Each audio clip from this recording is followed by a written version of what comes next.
So good afternoon, everyone, and very welcome to SEPS. It is really a pleasure to see such a full room. So I think it's an indication of how topical the subject of today is, which is public pension systems, changing narrative, changing realities, question mark, and hopefully we will find an answer to this question. I'm Cinzia Cidi, I'm Director of Research at SEPS, and I'm really pleased to introduce this event, which is organized in cooperation with the Spanish Ministry of Inclusion, Social Security and Migration. Many thanks for helping us in organizing it. And we have an excellent program. It will be divided in two parts. So we will have first an academic session. So we will be asking scholars what they think about pension systems and basically the extent to which changing the narratives can also change the reality. And then a very high level policy panel while we will hear the view of the policymakers. Before we start with the academic panel, let me say just a couple of words to set the scene. Now, I don't need to explain you how difficult it is to reform pension systems. Those who are based in Belgium and hear the wind coming from France actually see it as not only a difficult reform, but some sort of social and political storm.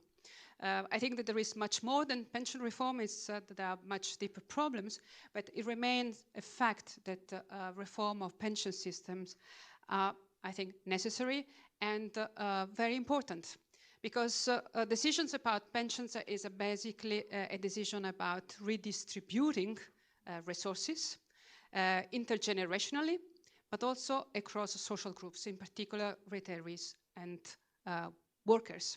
So in this sense, the political content of such a decision is really very high. And I think in taking this decision, we need to take into consideration some old trade-offs, some old trends, but also the fact that our society, our economy are undergoing a major transformation. We have, of course, the demographic change, so aging population, which is having direct impact on pensions. But I think that there are also other transformations. For instance, in the labor market, this maybe I'm a bit biased, is something on which we are working on. And what we are seeing and what we expect in the future is basically a trend whereby the share of employees, those who usually pay social contributions or the largest part of social contribution, may be shrinking relative to the working population.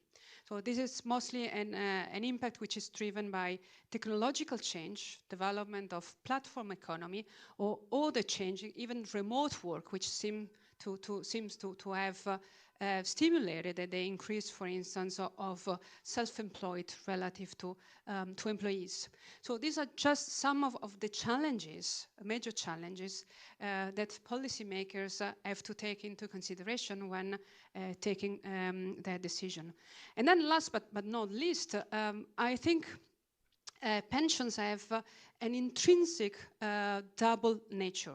The economic one, because we need to make sure that public finances remain sustainable, and the social one. So this has, as I said, redistributional impacts, and it's crucial that the change are actually endorsed by people.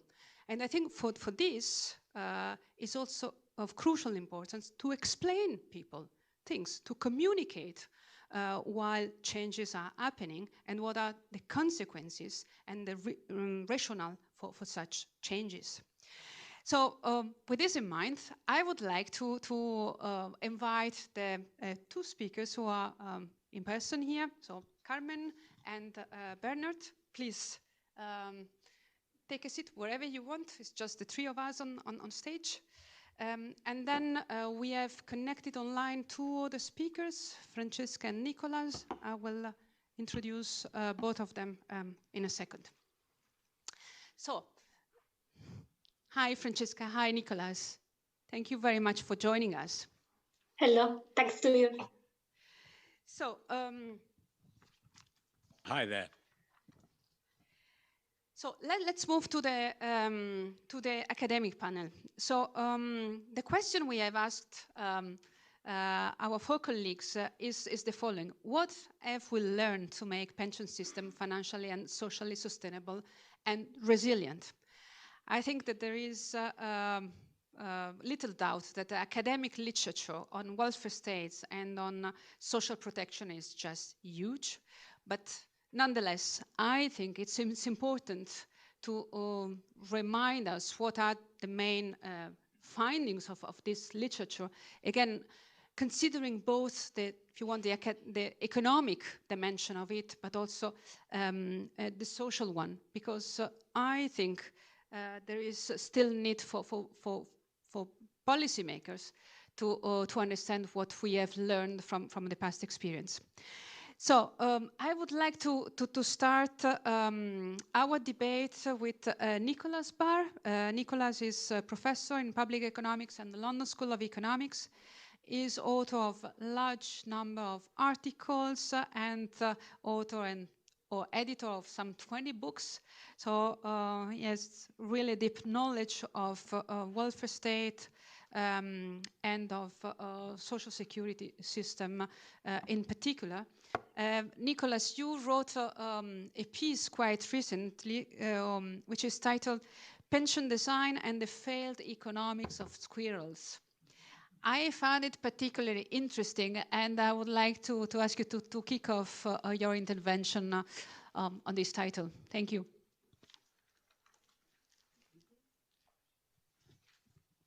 Whoops. Apologies. Let me share my screen, if I may. There we go.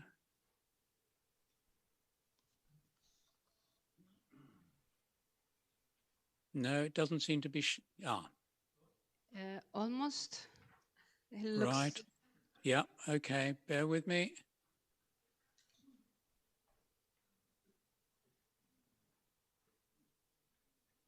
Right. Well, first of all, good afternoon, everybody. It's a great pleasure to be taking part, and my greetings to Minister Escriva, though I very much regret at not being able to be there in person. I'm not going to talk about pension design, but about what economics tells us is necessary for any pension to be sustainable. I've got 7 points and 7 messages, 7 minutes and 7 messages, so I shall be brief. First point is that pensioners aren't interested in money. They're interested in consumption. Money is coloured bits of paper with portraits of national heroes on them. The things pensioners are interested in is food, warmth, tickets to the football match, presents for grandchildren, good health care, etc. Second point, to provide that consumption, given that people are living longer, given that people are having fewer children, given, as the chair has said, that fewer people are contributing to the system, to provide that consumption, you need higher national output. If there are problems paying for pensions, there are 4 and only 4 things governments can do. 1, you can cut the monthly pension. Or 2, you can keep the monthly pension but start paying it from a later age, which is another way of cutting benefits. Or you can spend more on pensions through higher contributions or higher taxes. If you don't want to do any of those 3 things, then all you're left with is policies to increase national output. And one thing we've learned is that any proposal to improve pension finance that doesn't involve one or more of those approaches is an illusion. So the bottom line is that raising national output is the only way to avoid cutting benefits or raising contributions. If you want to increase national output, there's 2 ways of doing so. You can increase the productivity of each worker by giving him or her more and better physical capital. And you can make each worker more productive by investing in their education and skills. And both of those 2 will involve more saving, which I will come back to. Alongside that, you can try to increase the number of workers from each age cohort through higher labour force participation, and in particular, a higher age of retirement. Fourth point, if you've got a declining birth rate, then more saving and investment are key. Declining fertility means the future workforce will be smaller than it otherwise would be. A rational response is to make each individual member of that smaller workforce more productive by investing in their physical and human capital. But to do that, you need more saving. But, and this is where the squirrel's message comes in, saving on its own is not enough. It has to be investment in productive assets. And let me explain with a parable. Imagine you've got an island with a single commodity, food. And that food grows at the top of tall trees, which only the young can climb. And it's perishable, so you can't store it. So people who've retired can consume only what young people harvest and share with them. And the young share, hoping that the next generation will do the same for them. Now introduce a second commodity. So we're now talking about food, but cowrie shells. And today's young people harvest less food for themselves to free time to collect cowrie shells as a medium of exchange to exchange for food after they've retired. And tomorrow's young accept the cowrie shells as payment in order to exchange them for food when they've retired. Last case, again two commodities, but now food and ladders. Again, young people harvest less food for themselves, but crucially, they use the time they save to build ladders, which is a productive asset.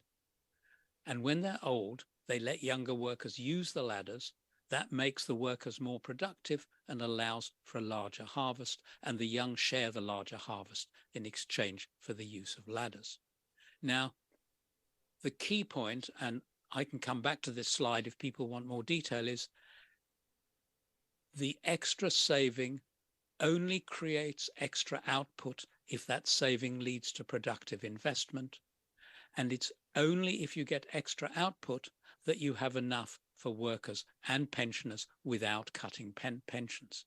So the key message from the parable is that increased savings will increase national output and hence assist sustainability only if it finances productive investment.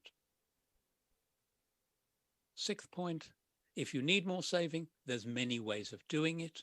You've got many different pension designs. You can have saving through fully funded individual accounts from competing providers, as in Chile and Australia. You can have simpler, cheaper individual accounts that offer less choice, like Nest pensions in the UK. You can have fully funded industry plans, or you can have partially funded state plans. And those are all ways of organizing, different ways of organizing saving within a pension plan, or you can organize saving outside the pension system. For example, the Sovereign Wealth Fund in Norway. So, conclusion, raising national output is key. That means you need more saving, and there's many ways of doing that within or outside the pension system. You need higher investment, but that investment has to be in productive assets. And you need higher labour force participation, including over time raising pension age. So that's a lot of material to cover in my 7 minutes. Let me leave it there. I look forward to the discussion and happy to amplify any of my points in Q&A. Thank you very much. Thanks very much, Nicholas. That was really a great overview with a long list of issues, and I'm sure some of them will come back also in the intervention of the other speakers. I would like now to move to Francesca. So Francesca Carta is an economist at the Directorate General for Economic Statistics and Research at the Bank of Italy in Rome. Francesca, you have written quite a few papers recently on issues related to pension reforms and in particular to retirement age. I would like to give you the floor to share with us some of your findings. Thanks a lot. Thanks for inviting me to such nice event. I'm very sorry to not be able to participate in person, and I try to do my best with my online participation. As Cinzia was mentioning, in the last years, I focused my research activity on studying the labor market effects of pension reforms. And I have two main projects on this topic. The first project is with a colleague of mine at the Bank of Italy, Marta De Filippis, and we study whether one of the policy that Nicolas was mentioning, that is increasing the legal retirement age, has effect not only on older workers, those that are close to retirement, so those that are directly affected by changes in the legal retirement age, but we investigate whether also on younger workers this change in the working horizon has any effect on their labor supply, on their propensity to participate to the labor market. And we focus on delaying the legal retirement age because this is maybe one of the most widely adopted policy in the developed countries. Think, for example, that in 2012, in 28 out of 34 developed countries, there was an increase or an increase in the legal retirement age was planned. The point is that this policy is thought as having a double objective. That is, on one side, reducing the number of pension recipients. On the second side is enlarge the tax base, inducing people to work longer. And the point is that usually labor supply effects are thought on older workers. But in reality, we might think that also middle-aged work can react because, for example, at some point, the government tells you, okay, you are not going to retire in 10 years, but you are going to retire in 15 years. So this changes the working horizon, the workers' working horizon, and this can affect their labor supply decisions. We thought that there are two main channels through which workers are affected by this change in the working horizon. First, there is a wealth effect because, as also Nicolas was mentioning, that delaying the legal retirement age is another way to reduce pension benefits because you are going to receive the same pension amount but for a shorter period of time. On the other side, you have also different incentives to look for a job depending on the working horizon that you have in mind. And in this paper, we study pension reform that was implemented in Italy in 2012. I think that most people know that in Italy there was a radical reform implemented in 2012 that increased the legal retirement age, the full retirement age, up to 7 years for women, for example, depending on the type of pension benefit they are opting for. But there is a group of women that faced an increase in their working horizon by 7 years. And we wonder if this big reform had any effect on women that are not close to retirement but are a bit younger. And we expect whether at family level the change in the working horizon of women affected also the propensity to participate to the labor market of their husbands. So we take a broader perspective. And what we find is that women reacted by working more to this change in the working horizon. They participate more to the labor market, meaning that these are women that are on the margin between working or not working, and this shock changed their propensity to participate to the labor market. And we found that consistent with a complementarity story in leisure times, also their husbands increased their labor supply. And we found that this effect on younger individuals that we call as a forward-looking effect is an important, a sizable effect, because if we do not think about the labor supply response of younger individuals, we would neglect 40% of the aggregate impact of the pension reform on the labor supply of workers. It has very important welfare implications when governments need to provide a cost and benefit analysis of this kind of reform. This looks only at the efficiency effect of the pension reform, that is the effect on the labor supply incentives. And the second paper on which I'm working on is with a colleague of mine, Francesco D'Amori at the Bank of Italy, and Tilbo Wachter from the University of California, Los Angeles. And in this other project, again, we look at changes at increases in the legal retirement ages for the same reform as before, and we ask whether the increase in the older workers' employment did have any impact on employment prospects of younger workers, and if it affected also firm level outcomes. Our analysis focused only on large firms, and what we found is that older workers do not crowd out younger workers, so it means that the so-called lamp of labor fallacy that is found in macro study is also in our data that are referred to big firms. And we do not find any negative effect on firms for the larger employment of older workers. And it should give as a message the fact that most of the considered cost of pension reforms are overrated or are held only in a very small subset of firms, not for big firms. And thanks. I hope that I was able to keep the time, and I'm more than happy to discuss about any kind of question during the panel. Thank you, Francesca. I think you were very efficient, almost as much as the reform. Let's now move to another aspect of pension. And for this, I have Carmen Boado Peñas. She is professor of actuarial mathematics at Heriot-Watt University in Edinburgh. Carmen has done a lot of work on public pension systems, and lately you have been looking at some specific aspects like equity, transparency. So I would like to give you the opportunity to share your findings with us. Well, thank you very much, Cynthia, and thank you very much to the Spanish minister for the invitation. I had a few slides. I don't know if we will follow the slides or without no slides.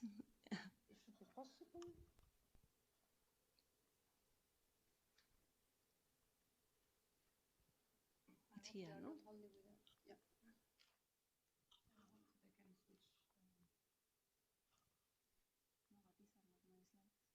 Yeah, I think that they are going to. Well, it's not, it's the same. No, yes. Well, okay. So thank you very much, and I am very happy to be here with this panel. So I am going to discuss a little bit about how we can improve equity, transparency, and solvency of pay-as-you-go pension systems. And this is what I have been doing almost for the last 20 years already. So just a bit of, sorry. Just a bit. You prefer to stand as you wish? No, I'm fine, thank you. Yeah. So just a bit of a background. If not, I will move a lot. So just a bit of a background. So we know that the pension system, state pension system, they are financed on a pay-as-you-go basis, so that we have that the income from contribution is going to pay for pension expenditure, and we know now that we need like a kind of equilibrium so that the system is balanced. So yes, let me give you a bit of information regarding to Spain. A bit of data. So life expectancy in Spain in the 70s, it was 70 years. Now life expectancy, unisex life expectancy is 83 years, 11 years more. If we are looking at life expectancy at the age of 65, in the 70s it was something like 15 years old. Now we have 21, so it means that we will need to pay pensions for a longer time horizon, 6-7 years more. If we are looking at the fertility rates, the fertility rate in the 70s, it was just below 3. Now it's slightly above 1, so it's 1.6 less on average. We look at the all-age dependency ratio. In the 70s, we had 5 individuals on the working age, at the working age. 5 individuals per one pensioner. Now we have 2.8 individuals. They are not contributors. They are just individuals who are on the, at the working age. And if we look at the replacement rate in Spain, it's still very high, 80%. So we can just realize that we have a problem, and this is not a light problem. No? So at the same time, we have a growing demand in the pay-as-you-go pension systems. We have a growing demand of transparency in the management of public pension systems. There is a need to immunize this pay-as-you-go against the risk that we might have. Inside this risk, we have a political risk. And also, we need to gain credibility amongst the participants in the sense that the promises of payments, they are rationally respected. So we have here a kind of reputational risks. So definitely we need new tools inside the pension system. And these are what I will briefly discuss in the next probably 5 minutes that I have left. So I would like to show the advisability of introducing these kind of instruments, these tools, in order to improve the equity, transparency, and solvency into the pay-as-you-go pension systems. I will mainly focus on transparency and solvency.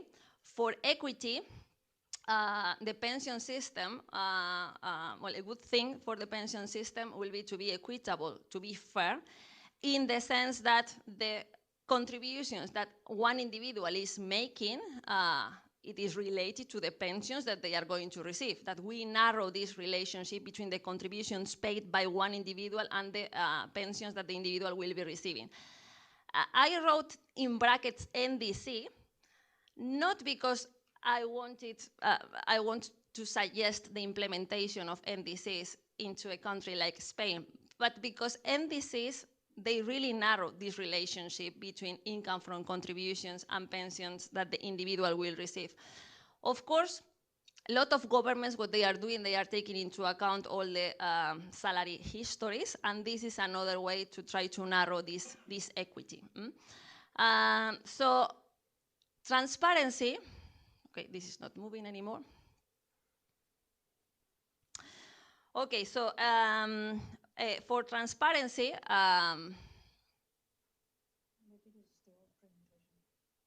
maybe this is one, okay.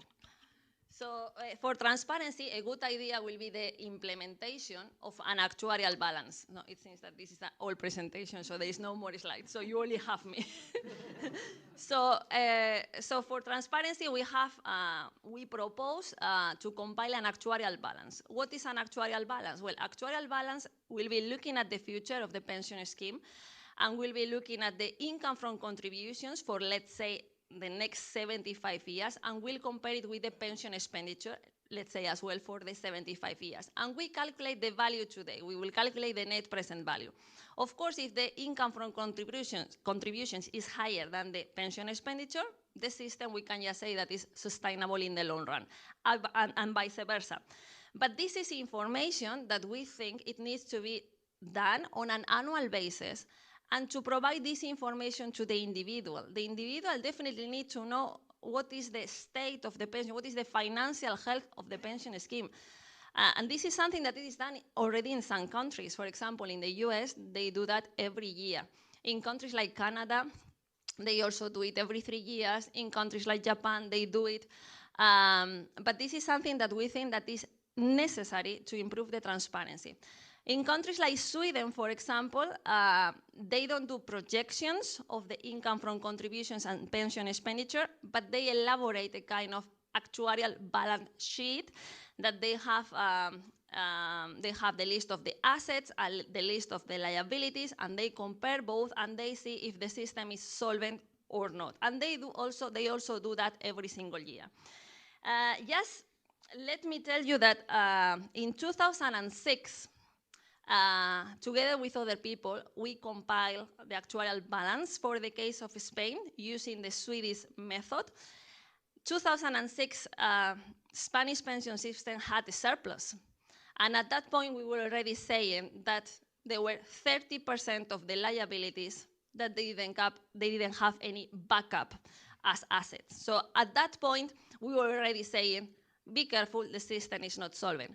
And I am telling you this because I think it's very, very important that usually people, they are confusing, they are just taking a liquidity indicator when they should be looking at a sustainability indicator.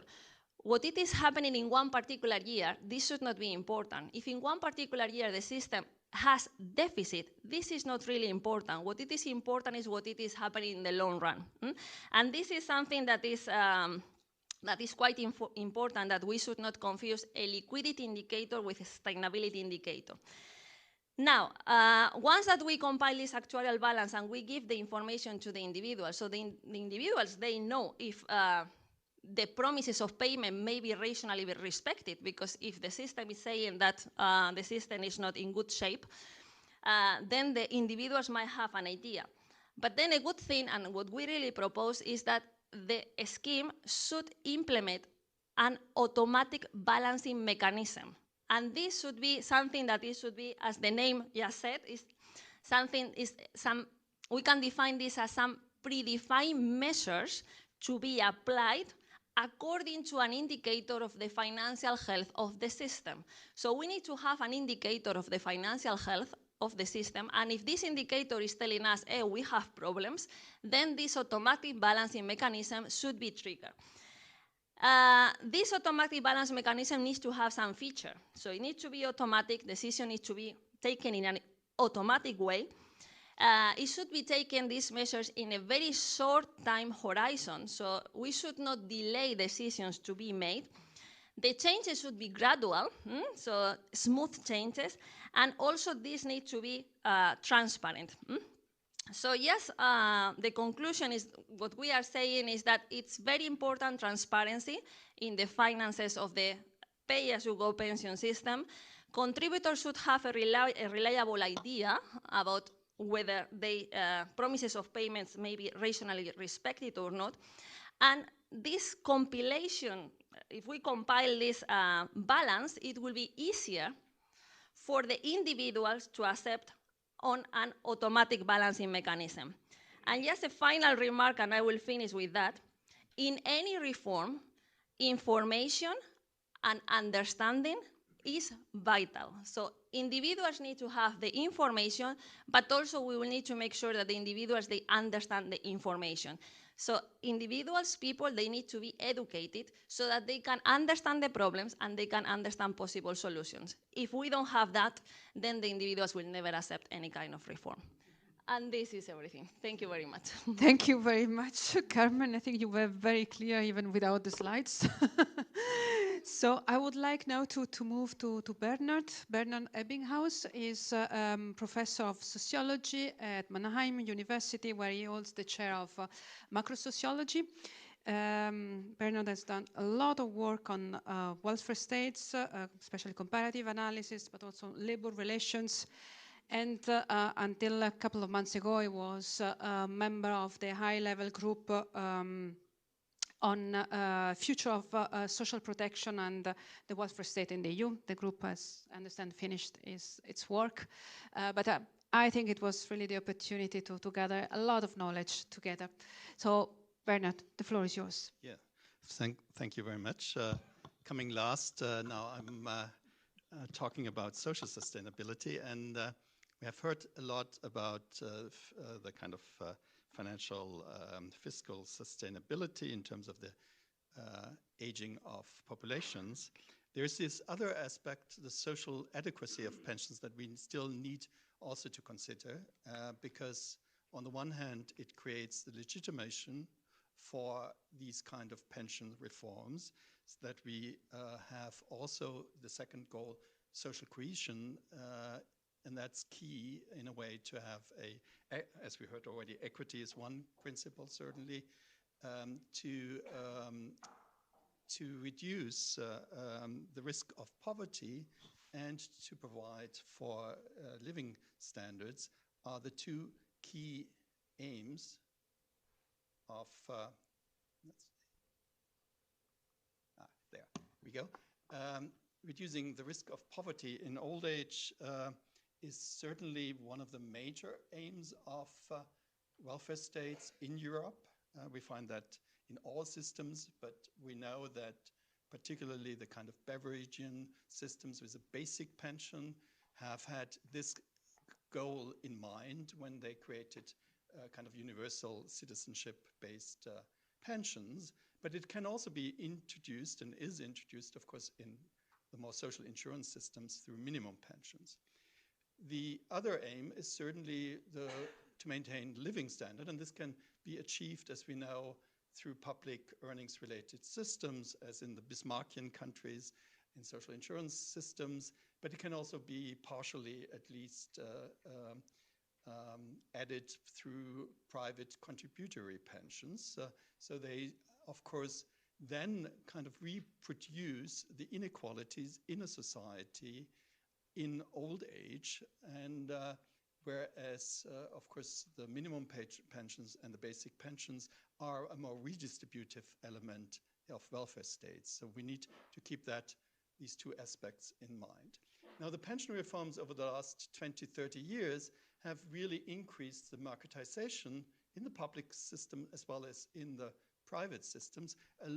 As we heard, a stronger link between your employment career, your contributions to the systems, and what you get for that. And that's also the basis of that kind of equity argument.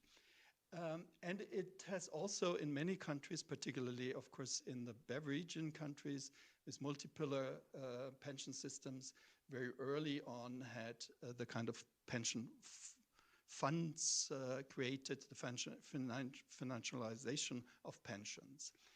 And so in both of these elements, of course, these have consequences for poverty as well as for inequality.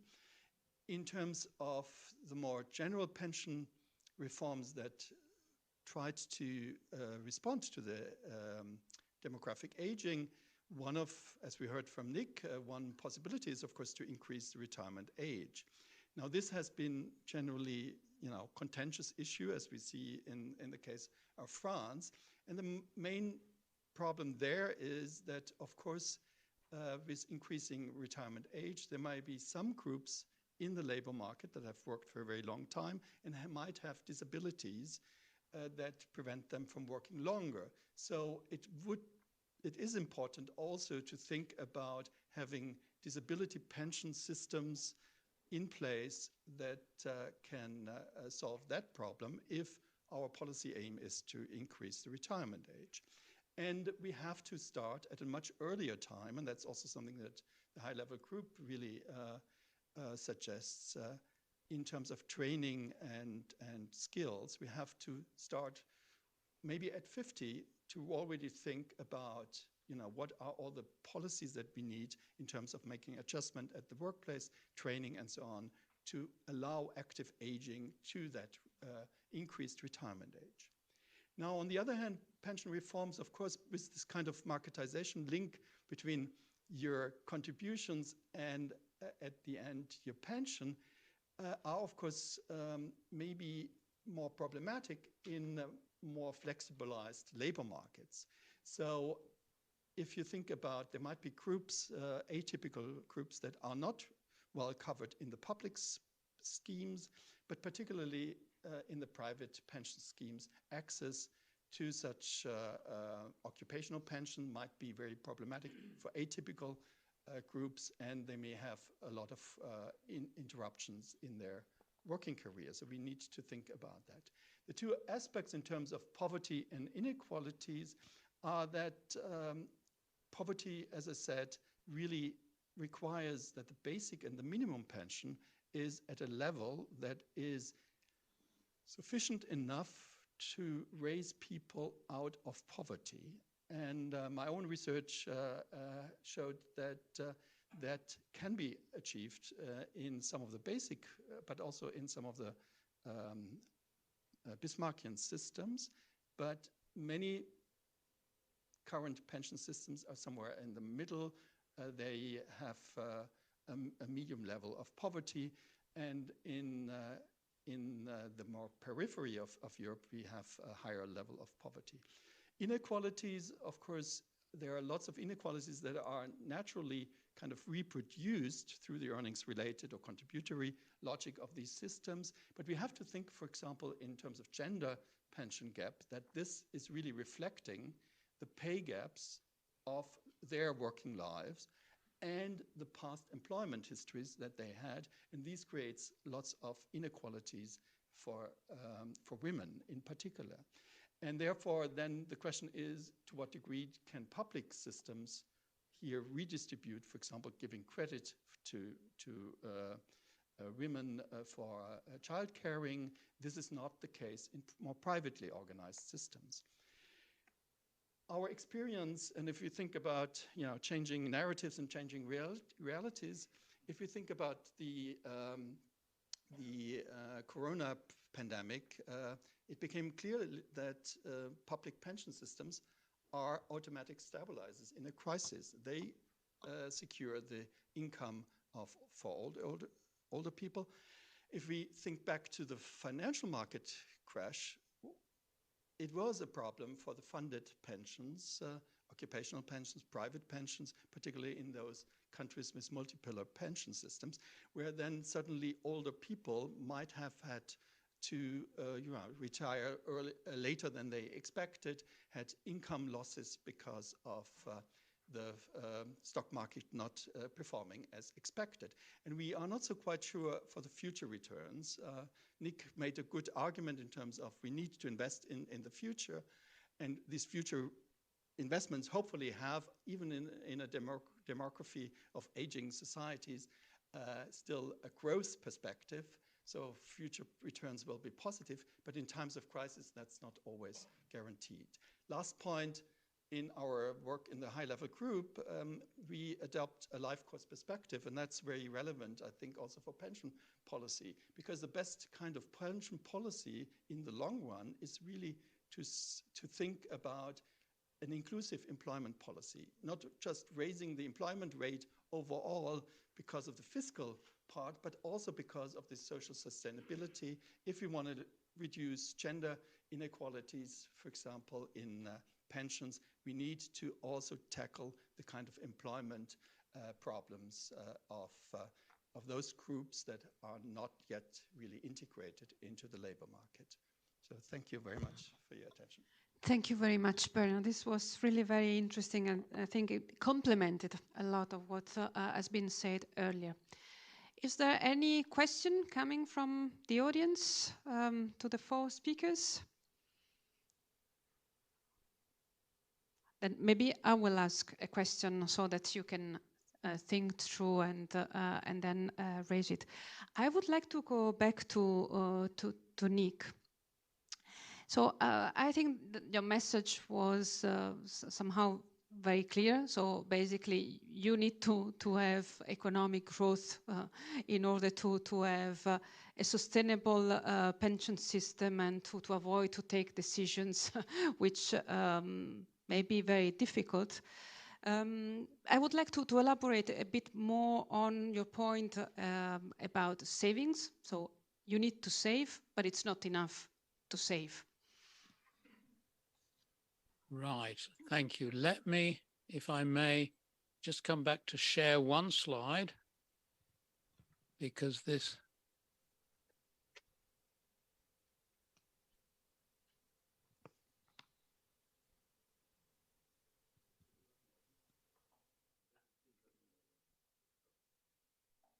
No. Sorry about this.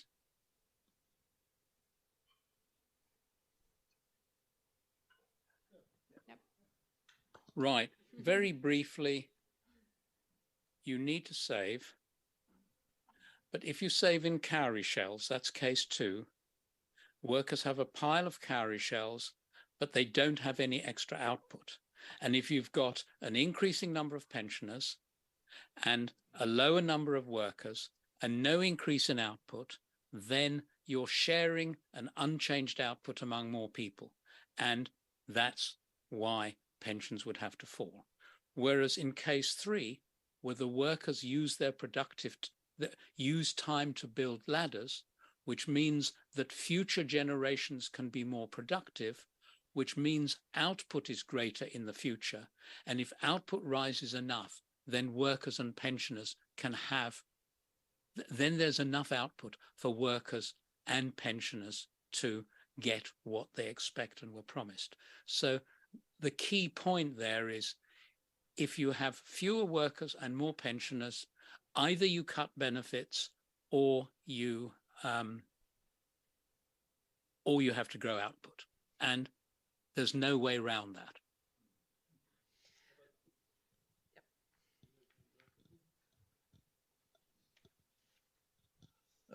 Here, Rolf Schmachtenberg. Hi, Nicholas Barr. Yeah, great. But how to assure that it happens this way? If you have more saving and this goes into higher prices in the share market, nothing happens.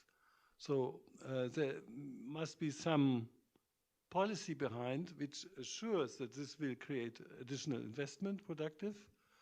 And I'm wondering whether for the moment that is really the narrow gap of our economy, that there is a demand of more capital for productive investment. If there is a demand for that, then it works. But if there's no innovation which takes this saving power, then it will increase share market prices, or not. Or I'm wrong.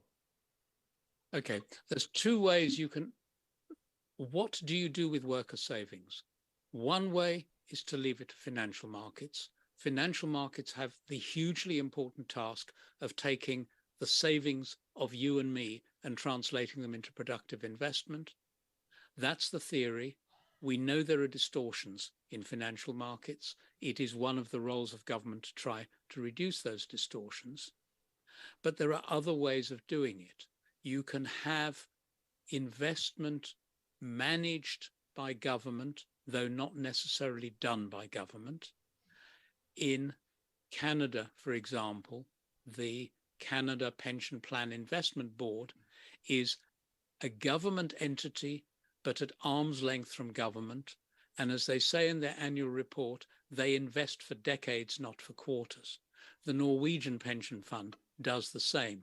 An explicit remit, the sort of transparency we heard about from one of the other speakers, to report annually, etc. So I think the point is, I agree there are problems if you just leave it to financial markets.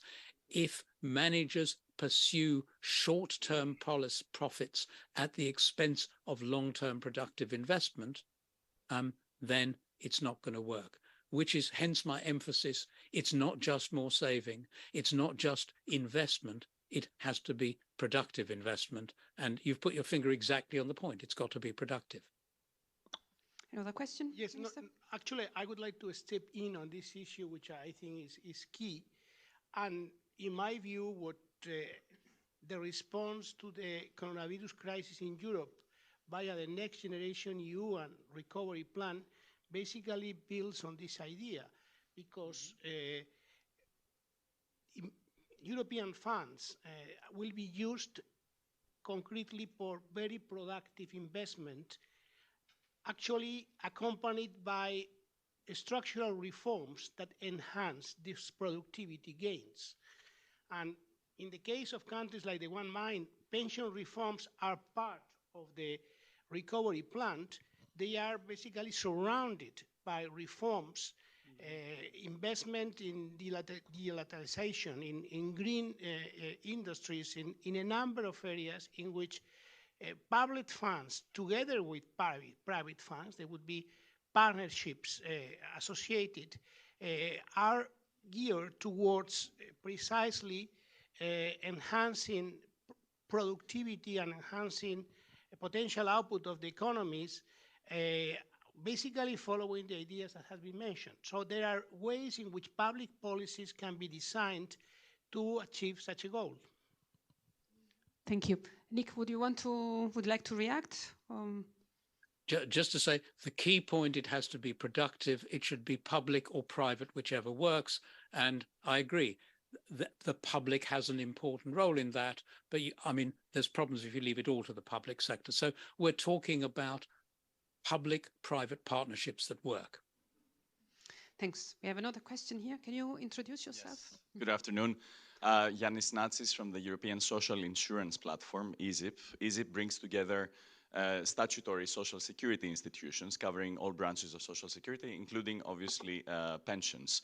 Congratulations to the Spanish Ministry, but also to SEPS for fostering this very timely discussion, actually. It's good that you bring these issues to Brussels, and that these are obviously very important topics for our members that pay cover pension insurance across the Union. And I want to bring a burning topic to the discussion, which is the impact of inflation on pensions.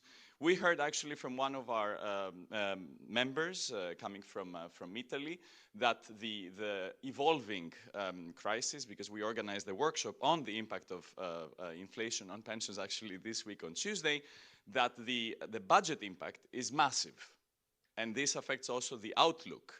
Actually, if I remember correctly, the comment that was made was that the evolving situation with the inflationary pressure on the system causes a problem that will take us until 2045 to revert to the current situation, to the let's say, inflationary crisis situation. So I would like to hear, this is, I guess, a question for all the speakers, your take on this, because this is an evolving situation. I guess, to a certain extent, we are learning as we're going. And the second point, question, I think it was you that made the point about the marketization, the financialization of the pension funds.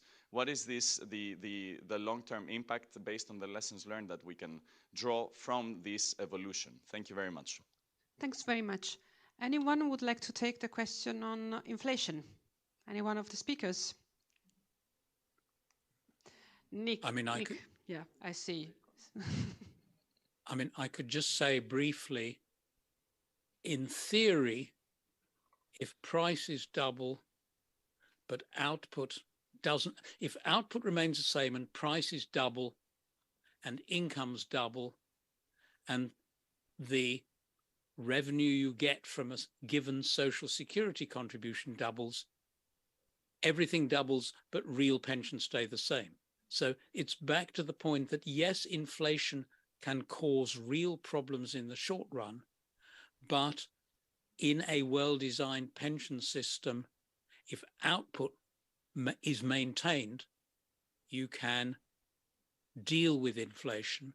The real problem of the pandemic was it was not only inflation, it was a huge fall in output, and it was the fall in output that I think has caused the huge problem more than the inflation per se. Thanks, Nick. Carmen? Well, just to say that we have the inflation. If it is, if we increase pensions with respect to the inflation, we also need to take into account the other party, that is the evolution of salaries, so that everything matches. So, of course, if we are promising that pensions will increase with inflation and we have salaries that in real terms they will decrease, I really don't know where is the fairness here, if we can say it like that. And also, if we take into account any particular reform, we need as well to see who are the ones who are taking the burden of all possible reform. So here with the inflation, we will need to, again, we will need to explain to the individuals that to increase pensions in line with inflation, what it means for the pension system when we have this contribution base that is not really increasing at that pace. Thanks. Bernard? Yeah. In terms of inflation, I think that it really depends on how long-term this inflationary hike will be. On the one hand, there's some indications that inflation will go down. So maybe it's more short-term. There are some indication that energy prices will stay relatively high in the future, and therefore we need probably to transition to a more energy-saving economy, and that's more long-term perspective there. Generally, of course, public pension system usually, to some degree, of course, increase pensions according to inflation. So yes, you're right, there's an immediate budget impact. However, if one thinks then about the more privately funded systems, there's no provision for that. And actually, probably, it's a situation where also you don't really get very good returns.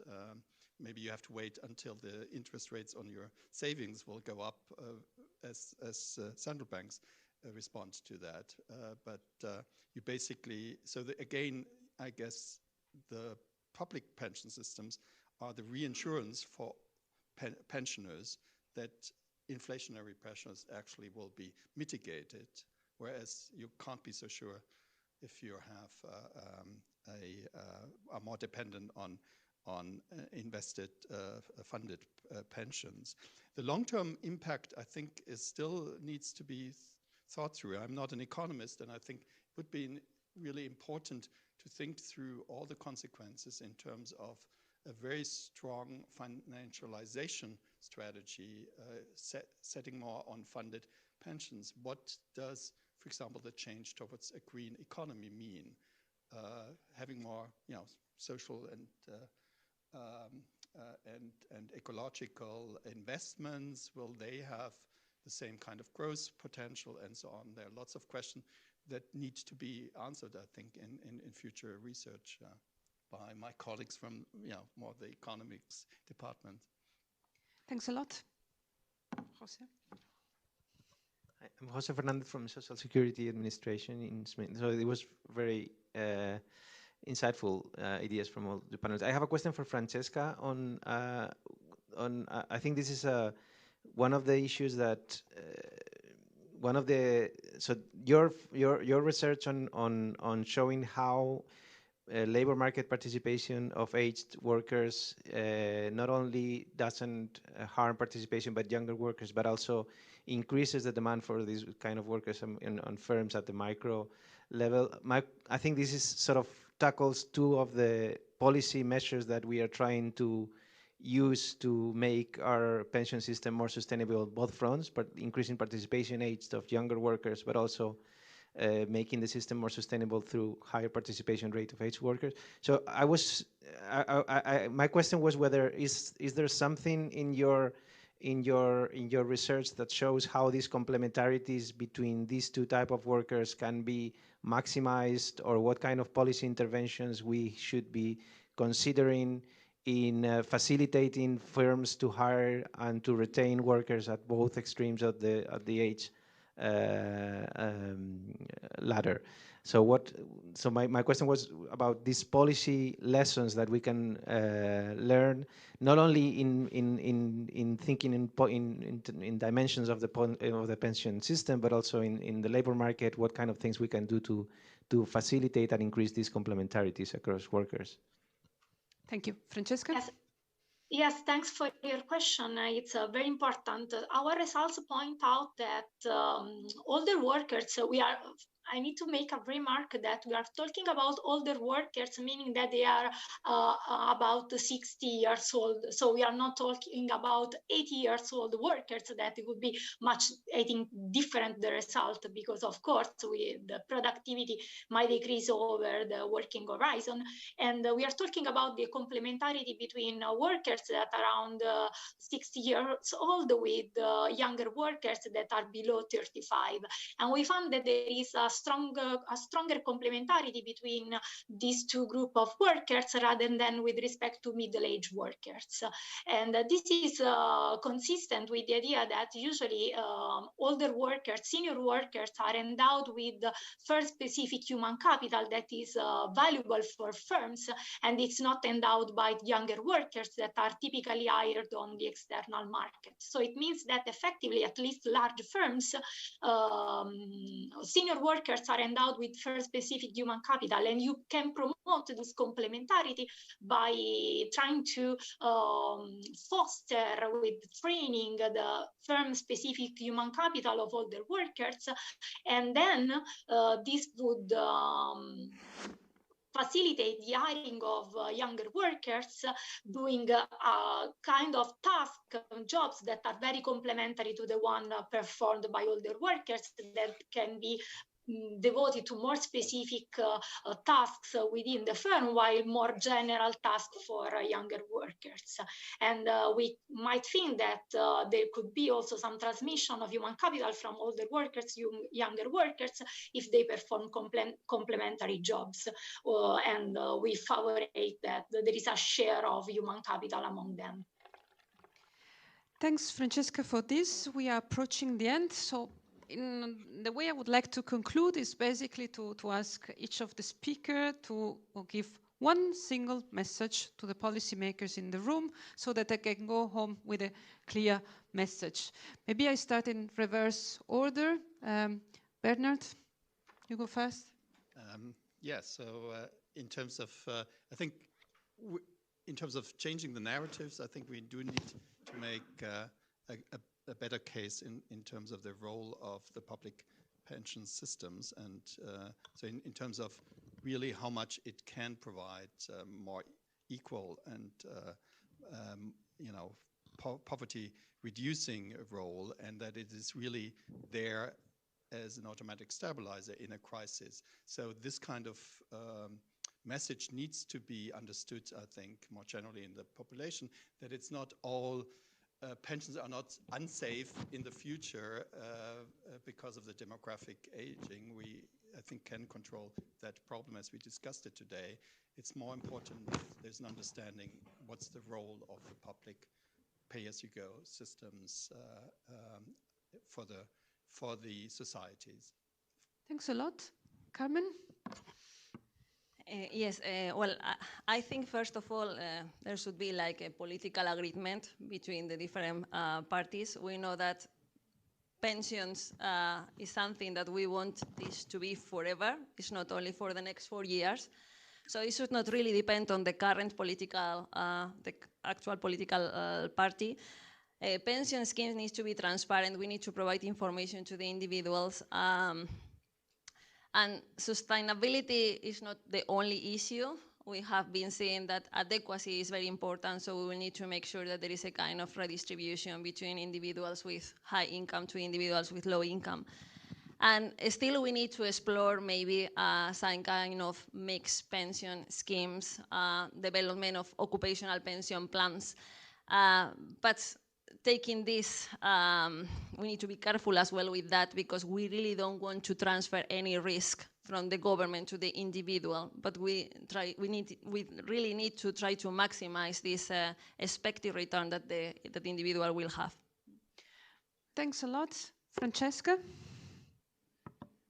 Yes, I think my main message is that labor supply, in general, labor market effects of pension reforms are not obvious, and usually you may have a response that is different from the common view that we have in mind, that it is the main point usually of populist parties, that according to which there is substitution between workers, and old workers hamper the employment prospects of younger workers. And it's important that these labor market effects are carefully taken into account when talking about pension reforms, also to create more information about the public, about the fact that some fears are overrated.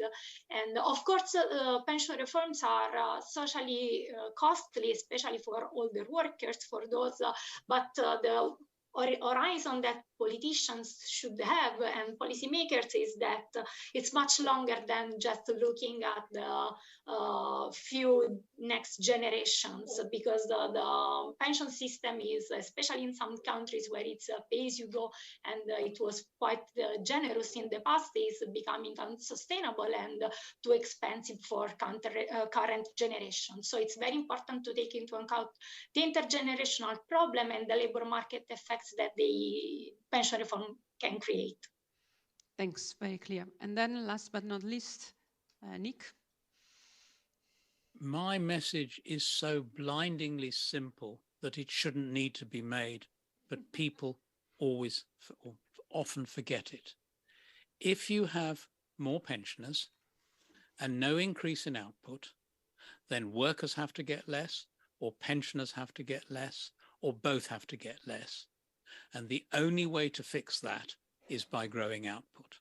And hence, you know, that's been my single message today. Of course, there's lots of other messages, and I've listened with interest and a great deal of agreement to what the other speakers have to say.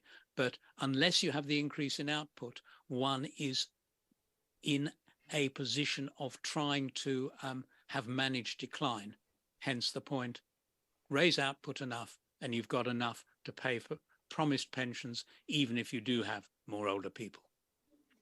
Thanks a lot. This was also clear. Thanks a lot to the 4 speakers. I think it was extremely insightful and clear. And thanks to all of you for listening. Please join me for a round of applause.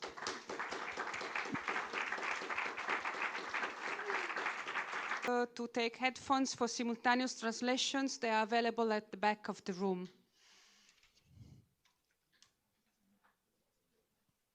Sandra, I hand over to you. Thank you. Thank you very much, Cynthia. And welcome back to everyone. I hope the coffee woke you up a bit and you're ready to concentrate and focus on another hour, around about a bit longer even, on the pension system debate. We now have a political panel here with us. And we want to discuss with the policymakers, again, about how to make the pension reforms financially and socially sustainable. So we are very much looking forward to all the answers will be given in the next hour. Because Karine Lallieu, ministre belge pour les pensions puis l'intégration sociale, elle n'a pas beaucoup de temps, donc elle est aussi attendue au Parlement. Okay, d'accord, ça va.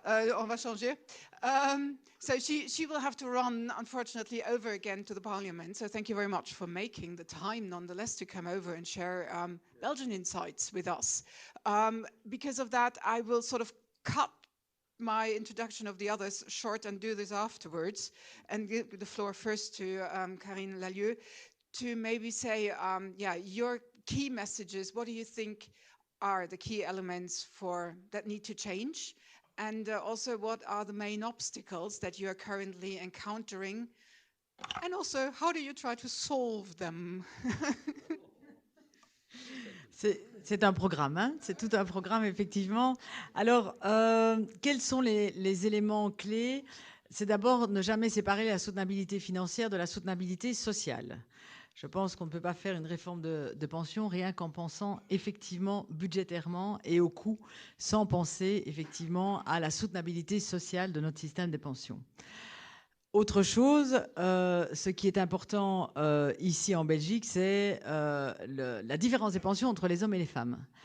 Et donc, il faut être attentif de ne pas prendre, comme nous l'avons déjà fait d'ailleurs, des mesures totalement linéaires, qui ne tient pas compte des réalités de carrière, notamment des femmes, où on voit que partout dans l'Europe, dès qu'une femme a un enfant, son temps de travail diminue.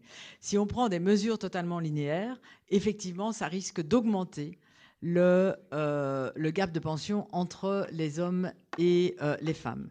Ne pas prendre des mesures linéaires, c'est aussi pour répondre au fait que tout le monde n'est pas égal devant sa pension, et l'espérance de vie, même si elle augmente, on voit qu'elle n'augmente pas de la même manière pour les personnes qui sont moins qualifiées, pour les personnes qui ont un métier plus pénible.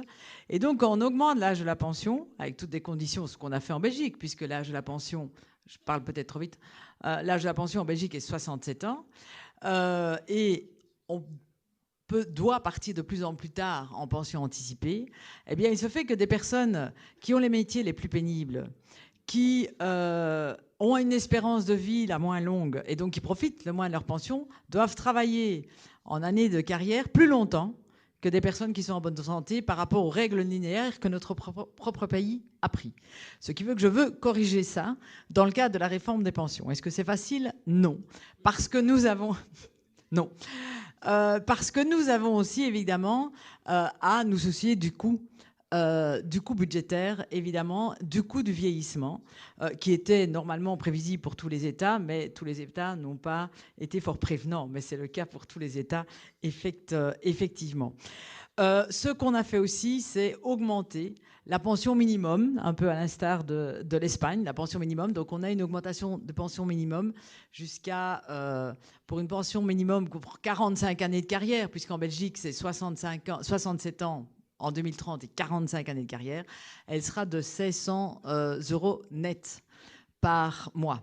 Donc ça, c'est évidemment, on a augmenté par l'augmentation de la pension minimum le coût du vieillissement en Belgique. Donc maintenant, nous travaillons effectivement à cette soutenabilité sociale et financière et nous travaillons pour trouver des mesures avec des corrections femmes, avec des corrections par rapport à la pénibilité pour évidemment diminuer le coût des pensions à l'horizon 2040 et 2070 puisque nous, ils continuons à augmenter de manière linéaire jusqu'en 2070. Mais je voudrais, et je termine par là parce que je suis toujours bavarde, le coût des pensions, ça ne doit pas se voir qu'avec la pension, évidemment. Un coût du vieillissement, c'est évidemment d'abord la sécurité sociale. Les pensions font partie de la sécurité sociale dans son ensemble, c'est-à-dire des soins de santé, du pilier chômage ou autre chose. Et donc, ce qui peut aussi garantir un coût du vieillissement correct et soutenable, c'est évidemment un taux d'emploi. Et donc, le taux d'emploi, en tout cas en Belgique, il augmente pour le moment, mais dans l'ensemble des pays européens, je pense.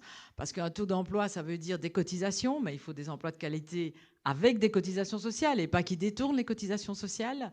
Ça, évidemment, c'est important. Il faut évidemment une augmentation de la productivité et grâce au plan de relance, nous l'espérons, il y a beaucoup de plus d'investissements publics, ce qui permettra effectivement d'investir dans la recherche et développement et dans l'augmentation des productivités. Et effectivement, un budget assez sain. Et là, on peut dire que la Belgique a encore beaucoup à faire par rapport à sa situation budgétaire actuelle. Mais donc, il faut voir aussi la soutenabilité financière des pensions, évidemment, dans le cadre de son ensemble. Voilà pour avoir répondu de manière vite, pour vous écouter, pour écouter les autres, à la première question. Super, merci beaucoup Madame la Ministre. Donc c'était déjà un tour de table, un tour d'horizon assez compréhensif. Donc peut-être maintenant, this way I have a little bit of time to actually introduce the other speakers and give them their proper time as well. So we have with us here from the EU Commission, we have Katarina Ivankovic-Knieziewicz. She is the director in DG Employment and obviously responsible for social affairs and inclusion. Otherwise, she wouldn't probably be here. So thank you very much for making the time. On the other side, we have the Spanish minister, José Luis Escrivia, Minister for Inclusion, Social Security, Migration and Inclusion in Spain. It's quite a lot on your plate as well. Thank you for coming and for giving us some insight into the situation in Spain then. And we have Rolf Schmachtenberg, State Secretary, Federal Ministry of Labor and Social Affairs in Germany. Thank you for coming, for taking the time and for addressing the audience and maybe also taking some questions. Maybe I could start with you, Minister Escriva. You've heard the problems that Madame Lalieu has to battle with. Are they similar in Spain, or do you find yourself in a whole different with a whole different kettle of fish and set of problems? Okay, sorry. Thank you very much. Well, there are some nuances. There are common issues and some singularities. Let me probably single out those who are more probably linked to our specificities, although not necessarily. One, I think, is something we have taken some time for us to explain is that what is the real nature of the sustainability challenge in the Spanish pension system, which is very much concentrated in the 30s and the 40s, in these 2 decades, in the case in which the baby boomers will retire. Here is what the system could be potentially more subjected to tensions in the system, sustainability tensions. So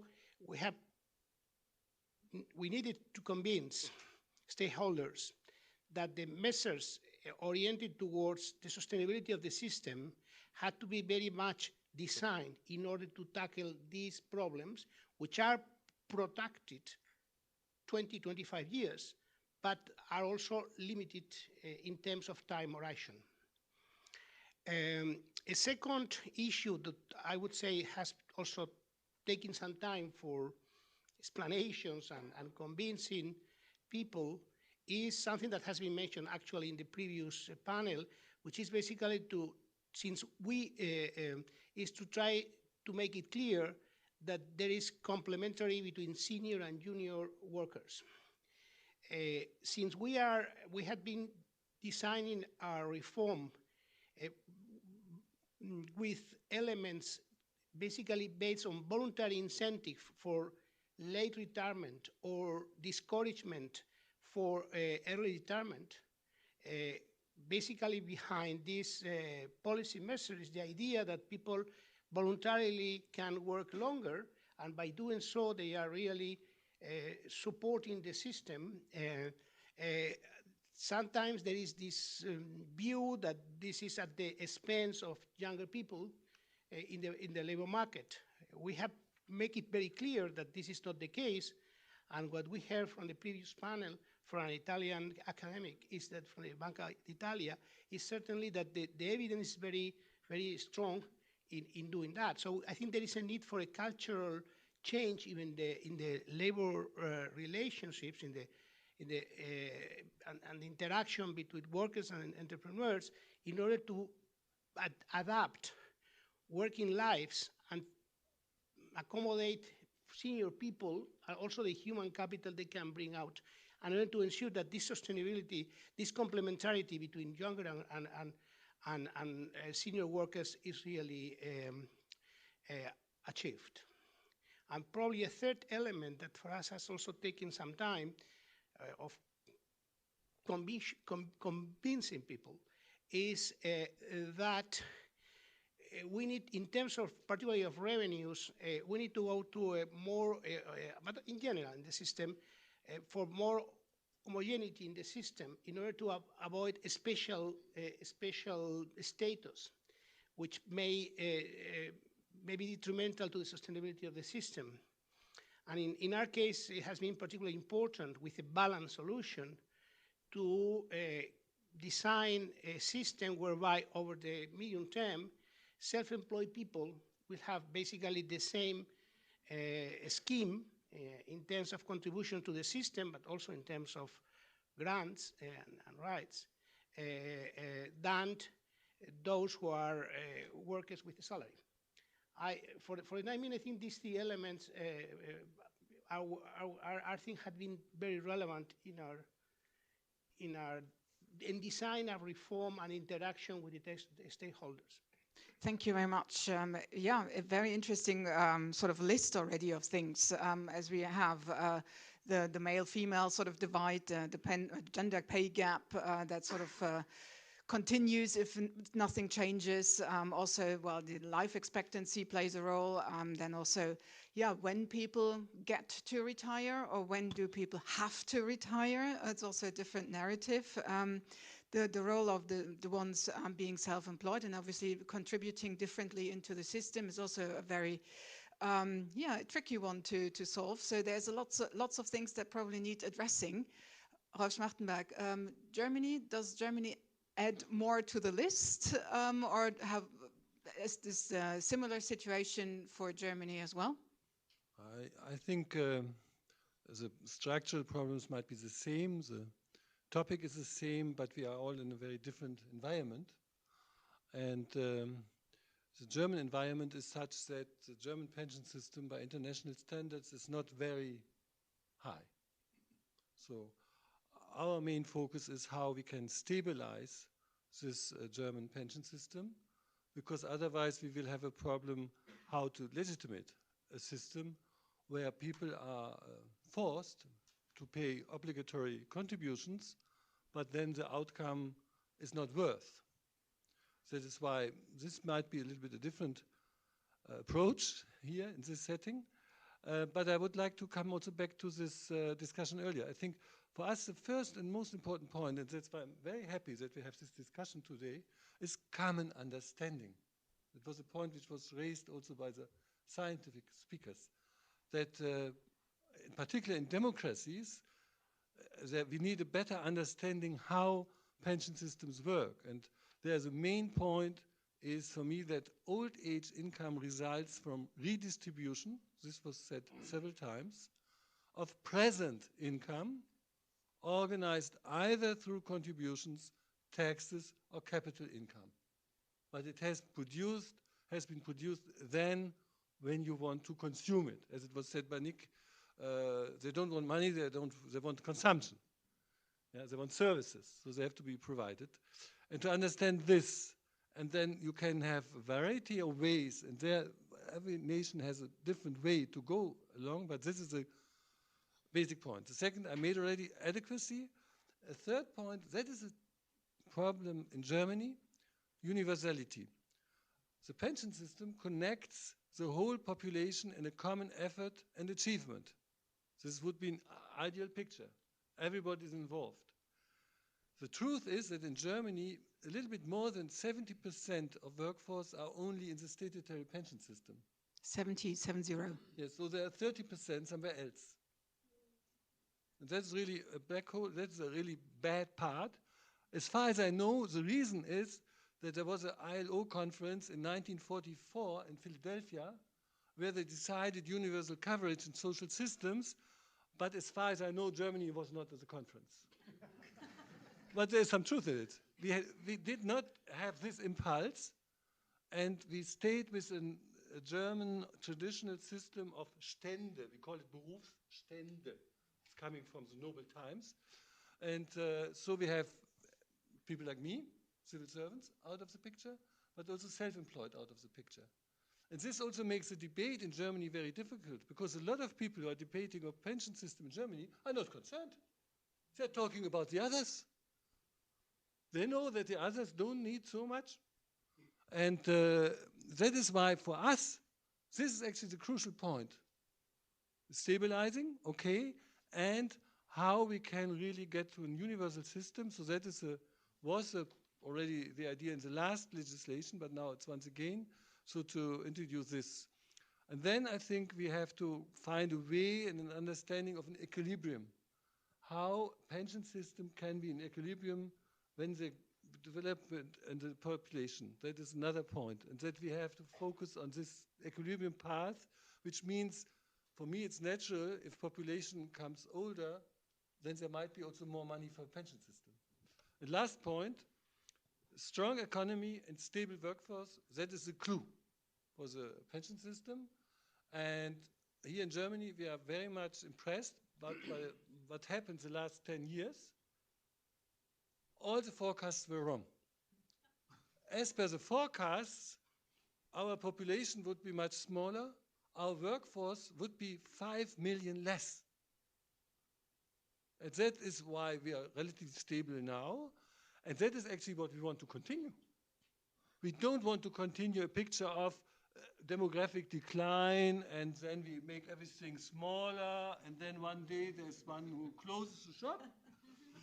And that's why I like this change the narrative. This is a demographic change. For many people, this means this decline picture. I think we have to work on that. It has to be an open society where we are open for migration, stabilization of the workforce, having flexible retirement regimes. In Germany, nobody is forced to stop to work, actually, and you get additional percentages if you work. But most people think that the common sense is, no, I have to stop. So these are the main points I would like to make. Thank you very much. That was already quite an interesting, I'll give you mine afterwards, quite interesting contribution. Yeah, indeed, with a common understanding of how the pension system works, I think that's also something that, especially for the younger generation, that usually considers itself invincible and not going to die and not really being in that situation, it's probably very interesting to start thinking at some point nonetheless. And yeah, how to then stabilize the funds that will be available it's going to be very difficult. Now, I have maybe a difficult question for you, Katharina. Also, I mean, basically the EU has not really a lot of competence when it comes to the topic of social affairs and social policy. So how can you contribute to an improvement of the situation if you don't really have neither a stick nor a carrot to give? Or maybe, do you have a carrot? Yeah, well, thank you. Thank you so much, and thank you for this difficult question. It's kind of true. Well, we do not have real competencies when it comes to the social policy in general. There are a bit of shared competencies in some fields, but for example, when it comes to the pensions, it's indeed purely the member state's competence. We still do have some instruments in place, and I believe the country-specific recommendations are probably the strongest and the biggest stick that we might have. And last year, I believe 8 member states got the recommendations, country-specific recommendations, mostly on sustainability, and also several number of countries, I believe 3 got the recommendation on the adequacy. But is this really the point? And I would also like to say that listening to 3 of you, we see lots of similarity, but we also see that the labor markets are different. We also see that the social fabric of each country is different, and we see that there is really not one size-fits-all solution for the pension systems. Also, what is very visible is that, and I believe some of you have mentioned it, that the good working conditions make and working environment, and also robust social protection systems can make a difference, which is visible from every report we do, which is visible from every analysis, every assessment we do. But there is also this element that the social protection needs to be there for all workers, and then workers, if we see them in the really narrow treaty context, excludes the self-employed and excludes some of the groups and the cohorts of the society, which definitely need to be a part of the social protection systems. In some countries it is not so, but that's because those countries have decided to have a different legal system. But in the majority of the countries, this is still very questionable. This brings to the element of really finding the balance between the 3 main parameters linked to the pension systems, which is, of course, the level of contributions, the level of pensionable age, and the indexation, which have been discussed, and in relation to inflation a bit before. And I would like to really to remind you on the high-level group report. It is a high-level group report. It's not a commission report, but I had the privilege to follow closely the work of the high-level group, and I think there is no single bullet, there is no single solution for sustainable and adequate pension systems in Europe. But what is visible from the report, and the report screams with the fact that there really needs to be a broader approach. Social services are important in order to balance gender, to have a gender balance, and in order to close gaps. We are not closing gender pension gap, because this one comes at the end.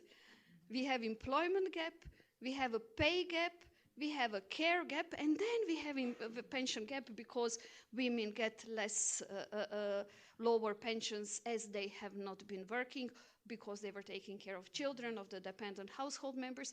So this is where the action needs to take place. And if you look at this high-level group report, the starting strong is really the biggest achievement that we can have.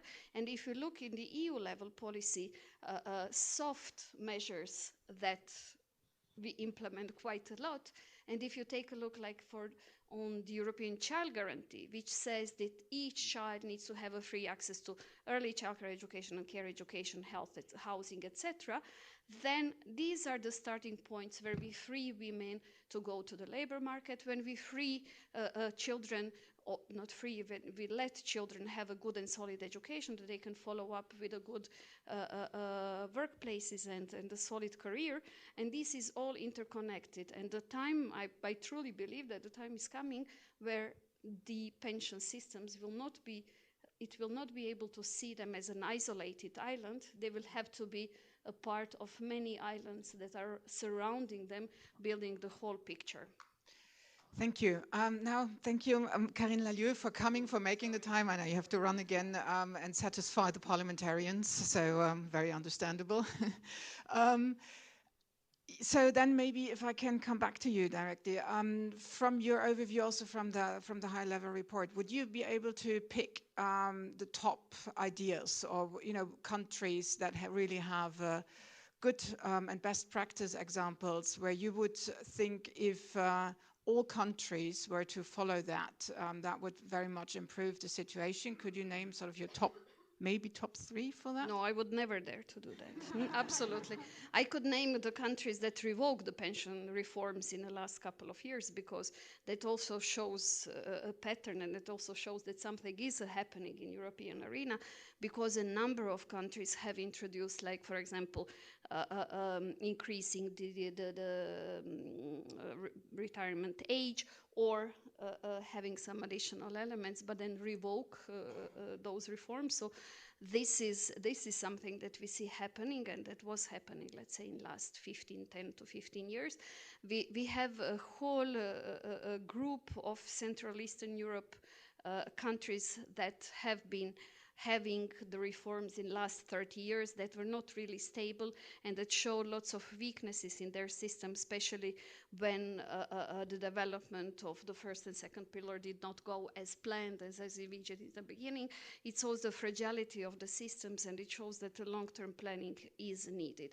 And when I look at the Spanish reform, which is after so many years where you have really deeply assessed what is happening and why you need to change. And when you see this newer pensions, newer in terms of maybe being a bit younger, where there are so many obstacles and so many problems, it's really difficult to point on what is there and what is the magic bullet. I don't think that there is a magic bullet. The question of linking and increasing the retirement age is also linked to the way when do the young people get into the labor market, and how they perceive their future retirement schemes. I believe that there is a space for, maybe we don't call it, but in a way pension literacy, which would be taught not only when you have to start working, but which would be even taught before, because the intergenerational solidarity is element that I'm not sure if we speak about it enough.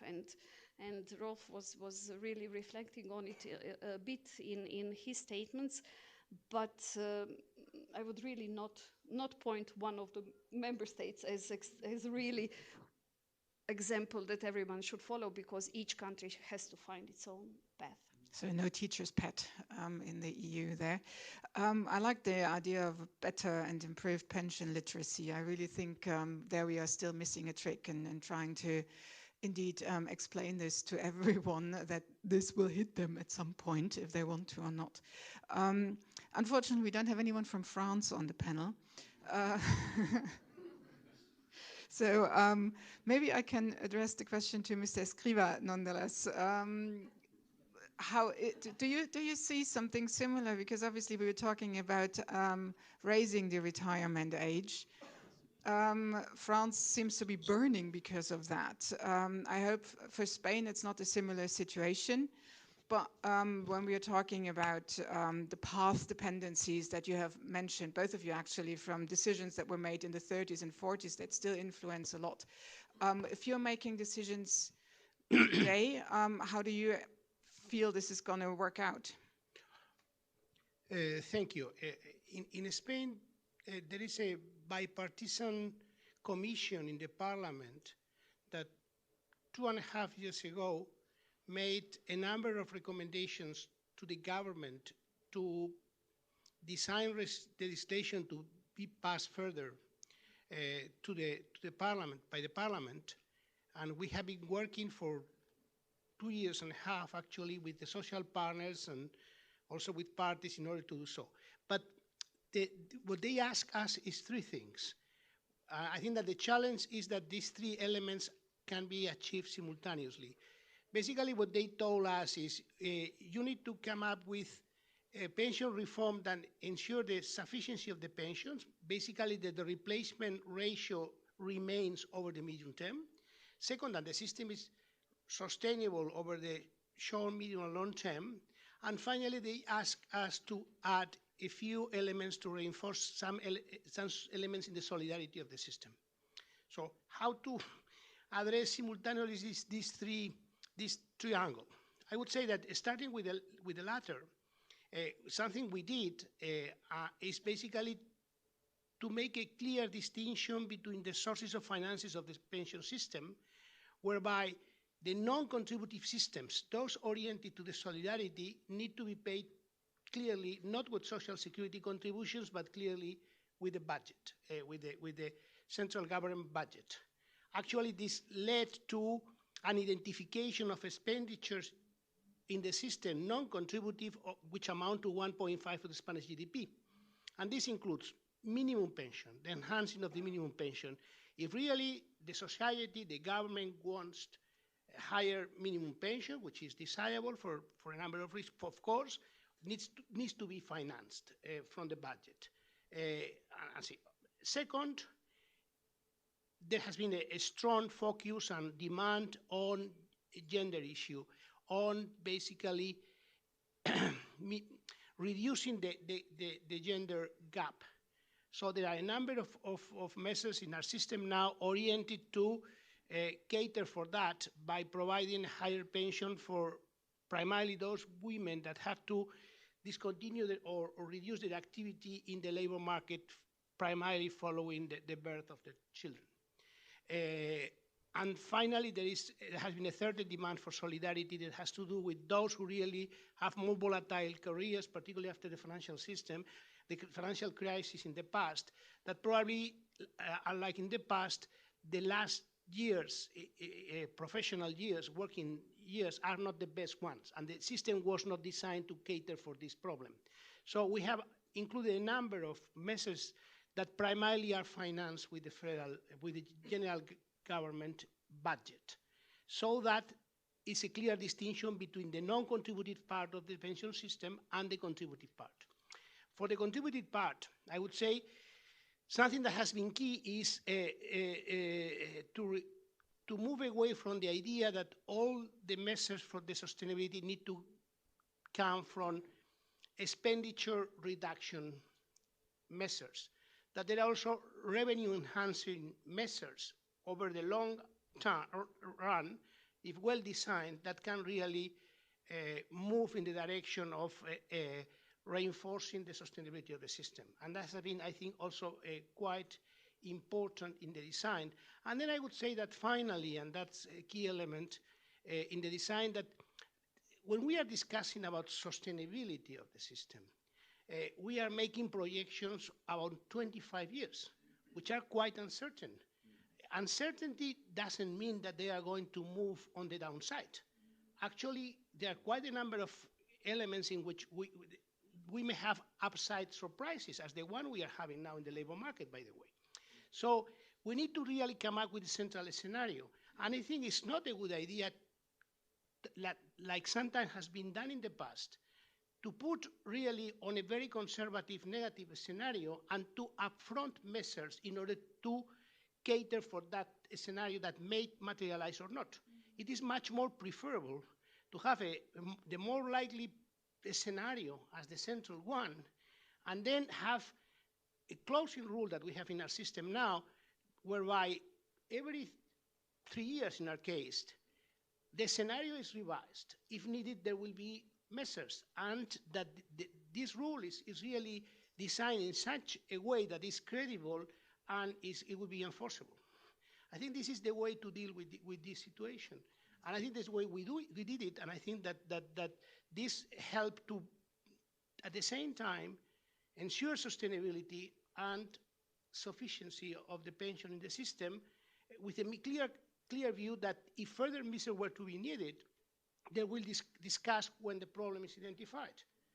And just a final point here, I mean, my sense is that, very clearly, is that we have been for years on medium-term scenario that has been designed primarily by demographers, which basically take the view that the European economies are going to be Japanese-type economies, whereby the decline in population in the native population will not be followed by actions in order to maintain our welfare system. And we have seen that Europe responds in a different way. And I think that this is, instead of being an exogenous demographic trend, is actually very much endogenous. And birth rates move in the direction in order to cater for that. And net migration also with order, legal migration is a way to deal with it, that as we have done in the past and we will do in the past. These elements are not sufficiently inserted in the medium long-term projections of the labor market and the population that normally feed the analysis that are in place. So that's the reason we need to shift also in this direction and having probably more central scenarios, and then we will examine them from time to time, and let's see what happens. So forgive my ignorance, but like your system is you have, or what you're achieving or want to achieve is you have a minimum pension system that is going to be paid for by the state budget. And then the contributive part would be like private insurance that people get, or private? No. No, in Spain we have, let's say, non-contributive pensions that are paid by the state, and then we have a supplement for some pensions that they don't reach certain level, given the contribution they had, and this supplement, in order to reach a minimum pension, is also paid from the federal government. And then the rest is genuinely contributive. Social security contribution in Spain amount to 28% of the salary, which is significant enough. Thank you. So yeah, that's quite a sum. In Germany, Rolf Schmachtenberg, the issue of senior and junior workers is probably also going to come up on the agenda, or is already on the agenda, seeing that we do already have a gap when it comes to skilled workers. We do see that the baby boomers are retiring. So do you think this is going to be actually a problem, that younger workers see it as difficult to enter the job market because the older workers are still there? Or do you see that there is a shift at the moment? No, this is now a big difference now. We are looking for people everywhere. And there are more issues, I think, now maybe also due to COVID, that a lot of the young people might have a lot of problems now to find their way. Also, which kind of job do I want to have? Which kind of qualification should I go? And badly enough, we have a dropout every year of 50,000 youngsters who don't come out of the school with some exam. Also in Germany. So then we have this relatively good vocational training system, but still during the group of youngsters up to 25, we have more than 1 million unqualified ones. Meaning that qualification policy is a really big issue. Improving vocational training, opening for qualification, and that's why I hope next week we will have a law in cabinet which will improve possibilities for support of qualification in Germany. That is one part. Second part is, which was also raised by you, there are a lot of women in Germany, we know by surveys, who would like to work more. And if the workforce of women would be increased by 10%, women which are now working in part-time, we would have an increase of labor force of 500,000. So, next step is we are also looking for people with disabilities. We have just now a law going through the process which will increase the amount a company has to pay if it does not hire any disabled person. So it, by law, is obliged to do so. I mention it, it's a minor, it's not about big numbers, but it's also a signal. We really want to take everybody, inclusion, everybody on board. We need everybody on board. And then we have a quite flexible system at the old end, meaning that you can go out of the pension system with some discount, how to say it, or if you continue to work, then you get something up. And this year, January, we changed the law that for early retirement, so far there were some restrictions. If you work in early retirement, then, and your income is above a certain threshold, then there's a reduction. We removed this. So now we have a really new situation, and there are a lot of articles now in the newspapers where they give advice. maybe I should go out, take the pension, accept the reduction, but continue to work. And now they realize at the end they will pay a lot of taxes. They're happy enough because they will have a high income. So now the first letters are coming in, should we not reduce the taxes for them? I say, no, we want that you work. And if you work well and you have income, then you will have taxes. And now the next step will be to change mindset. And in particular, I think also the qualification in the HR departments. Typically, the bosses of HR departments in Germany, which are now 60, my age, a little bit younger, they have learned in the 90s. And in the 90s, the art was how to get rid of workers. And the main art was how to get rid of old workers. So we have still companies which have plans with a lot of money to get rid of highly qualified workers at 60, 61, 62. The same company which pays contribution to a federation which might say politically everybody has to work more. Yeah? They pay the membership there, but they do something totally different. But because they did not learn how, for example, the art, how can you maybe also organize a phasing out? Someone, a senior level employee, he can maybe not longer be a chef of a huge department, but he would maybe like to be a senior expert in the company. How, I think there we have a lot to learn, how to manage this phasing out. Typically now senior, then out. And this is another point. So by all these methods, we would like to increase workforce within the country. And moreover, we have a big interest in migration, qualified migration. That's why my minister went to Canada together with the Minister of Home Affairs this week. Exactly, came back yesterday, was happy and healthy. And making this point, here we have also to find acceptance in the population, which abstractly says, yes, it's good to have migrant people, but if they really accept them. And now I would like to turn around. I'm wondering whether a good social security system is even necessary to attract migrant workers. So if you have a society which is having a narrative of we are shrinking, we have to reduce everything, we stop building new houses because population goes down, is this an attractive country? You're sitting in India and you're looking on the world map where to go. First of all, you would go to English-speaking countries. So in this way, we are already in a very bad pool position. Yeah, we are last in the pool position. And then this is really attractive. In a country like India or Philippines, people know how important it is to have a health insurance, have an accidental insurance, having an unemployment insurance.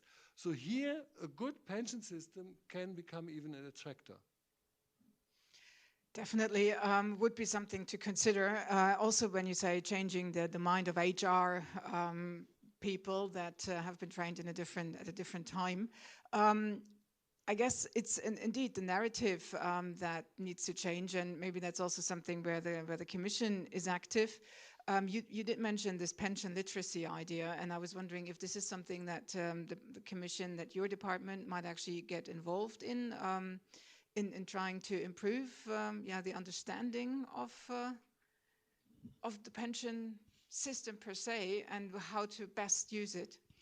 Well, every 3 years we publish our pension adequacy report, which in the past you could use. It was a really big, solid piece of document. You could use it for various reasons and options. But to put a joke aside, it's a really, the last one was published 21. Next year we are expecting another one. It goes hand in hand with the aging report that our colleagues from the DG ECFIN do. And the pension adequacy report always points out to all, first of all, what is happening in all member states, plus has the individual reflections on each and every member state, and then points on some trends. This year, we have, for next edition, we are particularly looking into the gender aspect because we see it also quite a lot. We have seen this gender aspect being further exacerbated, I would say, with everything that was happening around COVID and when we were developing the care strategy. I don't know if you are aware that last September we have adopted the care strategy at the level of the EU. and also together two very important recommendations. And immediately when I tell you which are those recommendations, you will see the way that Commission is thinking about the way forward. So the care strategy is accompanied with the revision of the Barcelona targets, which is a percentage of children that are enrolled in the kindergarten that needs to be increased for both ages, for 0-3 and 3 to the school age, and also has some qualitative elements that, first of all, children need to spend a certain number of hours in the early childcare education, and also that children that live in poverty have to have additional support and access. And this is all linked with the gender dimension that we were reflecting. And the second aspect is the long-term care recommendation, which has this strong and visible both gender, aging, and services aspect, which are fully interlinked. So in a way of addressing, yes. One thing that we are very much preaching and discussing with the member states, and I think it's very relevant in increasing this literacy in overall assessment, is the distributional impact assessment. So that whenever a government does a reform, it follows a certain number of indicators and sees how these reforms reflect on the different cohorts of the society, and in particular, how they reflect on the vulnerable cohorts of the society. So the minimum pension that our Spanish colleague has mentioned, how will this affect the population that is at the Europa level or below and that has some additional or are in the volatile situation. Also, any other reform, which impact it will have and how it will affect the society in general. And then we do lots of mutual learning. We do lots of exchanges, either with the Social Protection Committee, etc. But all of these activities are at the level of either EC institutions with the member states institutions, or preaching among the group of those who are working in the field when it comes to the pensions and when it comes to really understanding the pension systems. I truly believe we need to go outside of our usual circles. And for those who are policymakers in the member states, for me, it's a bit easier to speak because in the end, the responsibility of guiding and implementing reform is in your hands. So whatever I say could have, but it's really not crucial for a citizen living in Berlin or the one living in Madrid, but yours actions will be there and will be visible. And that's why I believe it's extremely important to find ways how to communicate to the citizens in a very simple, in a very clear manner, without very complex explanations of the systems. And being a former policymaker in the national administration, it is doable. It's not easy, but it is doable. It takes maybe much more efforts than usually we do, but if we do not start, and we need to start young, and when we come to youth, I remember several discussions that a high-level group had about actually a stereotype that young people are kicking older workers out of the labor market.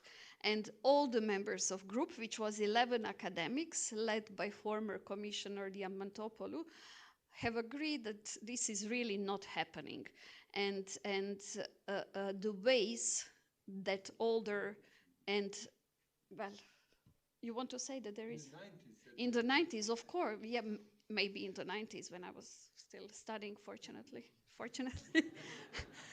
But this somehow we felt, and the group felt, this really we need to think about the ways how to address this stereotype, which is really proving to be a stereotype. I think older workers could learn a lot from the younger workers, especially how flexible they are, how they actually work in teams, much more than, for example, even my generation or generations older than me, which were taught to be a much more individual player, contributing deadlines, strong deadlines, etc. Seeing young people how they manage deadlines, it's like the miracle. They recalculate every day and they come with a much better solutions than the one that you envisage in the beginning. So that's the challenge and that's the richness of the young generation which we need to have.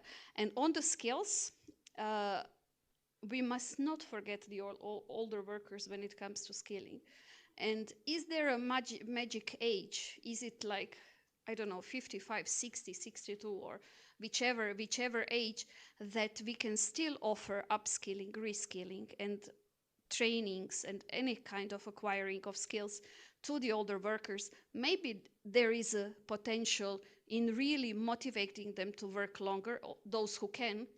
And then we have to see what to do with those who enter the labor market very young. They're usually working in low-paid sectors. They enter the labor, they acquire sufficient either age or sufficient number of years, retire quite young but with very low pensions. This cohort also needs to be caught in a moment, and maybe prolonging their working lives as well is one of the solutions. Persons with disabilities, I will finish soon, but Rolf motivated me. For the persons with disabilities, it is huge potential. It is a really huge potential. 80 million of persons with disabilities in Europe. The civil society dealing with the persons with disabilities says that not more than 10% of this cohort is not capable of working. So we have a huge pool that could be somehow pulled in. And last year we have issued the employment package for employment of persons with disabilities. That the first deliverable was the toolkit for the public employment services. And now the next deliverable in a couple of days will be the communication on how to upskill and how to make sure that persons with disabilities have sufficient skills. Maybe there is also potential of finding a good cohort, of course, for the adapted workplaces, because we cannot expect everyone, well, we cannot expect persons without disabilities to be working on the same pace and the level, and persons with disabilities, they do require a bit of additional support. Thank you. As you say, the magic is probably in the mix. Speaking of that, I would now open the floor to your questions that you might have. So there's one there, then there's one over there.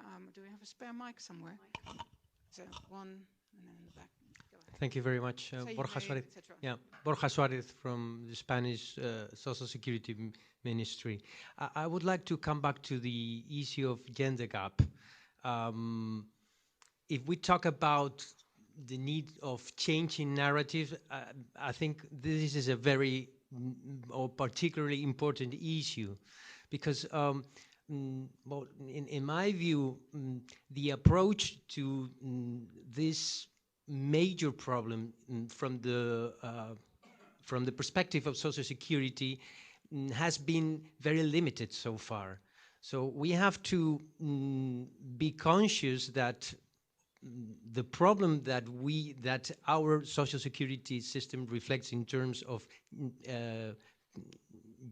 pension gap comes from the pay gap from the labor market, but we cannot wait to correct that pay gap in the labor market to correct the pension gap. We do have, obviously, to correct as quick as possible the problem that we have in the labor market, but at the same time, it's absolutely necessary to take steps, significant steps to correct that gap in Social Security. And that is what we've tried to, well, we've taken some steps in Spain, and I think this should be something that needs to be reflected on, because so far the responses that we've had are insufficient in my view. Thank you. Do you want to react to that, or? I fully agree. You fully agree. That's good. So that needs to be solved faster. I understand, Herr Schmachtenbach. Do you understand this?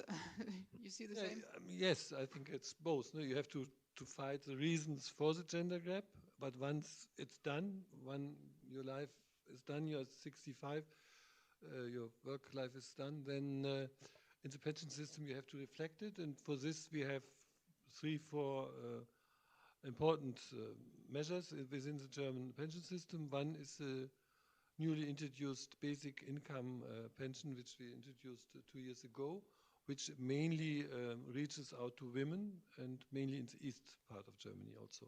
So I agree with that. That is actually a strength of the social security system.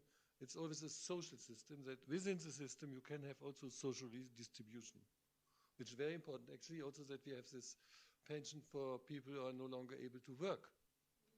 Every year about 10% of Germans' new pensioners are going to people who are no longer able to work.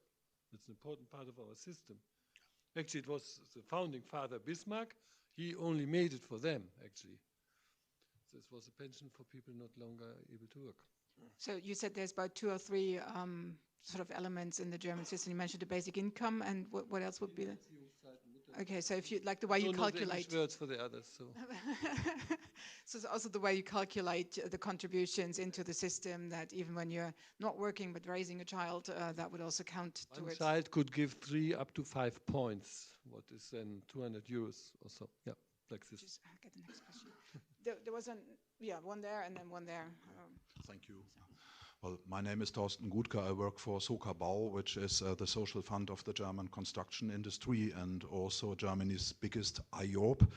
And the question I would like to raise with you is what opportunities would you see to include non-standard forms of employment and especially solo self-employed workers? Their number is steadily increasing, and how could we get them included with pension systems, be it statutory, occupational, or commercial, whatsoever? And I guess this also is a big challenge. Thank you. Who wants to take that first? Yes, but I want to take the pay gap first. Sorry, regarding the pay gap, I think there is no solution in increasing the contributions or anything. The point is to bring women to those occupations that are paid more, and this starts in early age. So this is the strong link between the labor market and the education systems. And here I have to say, when I was a super young trainee, and I was in one conference on women's rights, and this was something that I've been listening for like 25 or how many years. I don't see much being changed, but there are good tries, and we must never stop in addressing this challenge, but really starting early. On the non-standard forms of employment, you might have seen the report that we have produced on the recommendation on the access to social protection, which was, I believe, published a couple of months ago. And in this report, we pay particular attention to the non-standard forms of work. One thing that is very visible in this report, and one thing that came out as a result of the COVID crisis, was the fact that many member states have done so much for the self-employed, which those member states were saying that it's absolutely impossible to be done, and the access to the social protection and the access to the short-time work schemes and the access to some other elements was visible that it's doable. So this is, I would dare to say, the biggest message when it comes to the COVID crisis and the labor markets and the non-standard forms of employment. What is very important and what we preach is that those workers need to have the access to social protection, but they need also to have a clear rules and clear procedures on the contributive side and also on what they get from the social protection systems, which up to my knowledge is still the big challenge in many member states, and something that definitely will define the future of the labor markets, the digital nomads, the whole green and digital transition with all the challenges, but also all the opportunities that it brings, I believe has a lot to do for the self-employed and for the non-standard workers. Okay. I could identify probably three categories of what you were referring to. Self-employed workers. In our case, what we have already done is that over a period of 10 years, self-employed people will be included in the social security system completely both in terms of protection and in terms of contributions. So we have that we are doing this in a gradual manner because adjustment is needed, and it has the support of representatives of the self-employed in Spain and the trade unions and the entrepreneurs. The second category I'm thinking of is the so-called digital nomads. Here, this is something which is also growing, particularly following the pandemic. And I think here we have a challenge that we need to reflect on, because this is peculiarity, not only for pension, but in general for social protections, because the singularity here is that the employer is in one country and the employee is working in another country. And I think this is something that requires further work at the European level, no doubt, although some national legislations are already enacted, including us.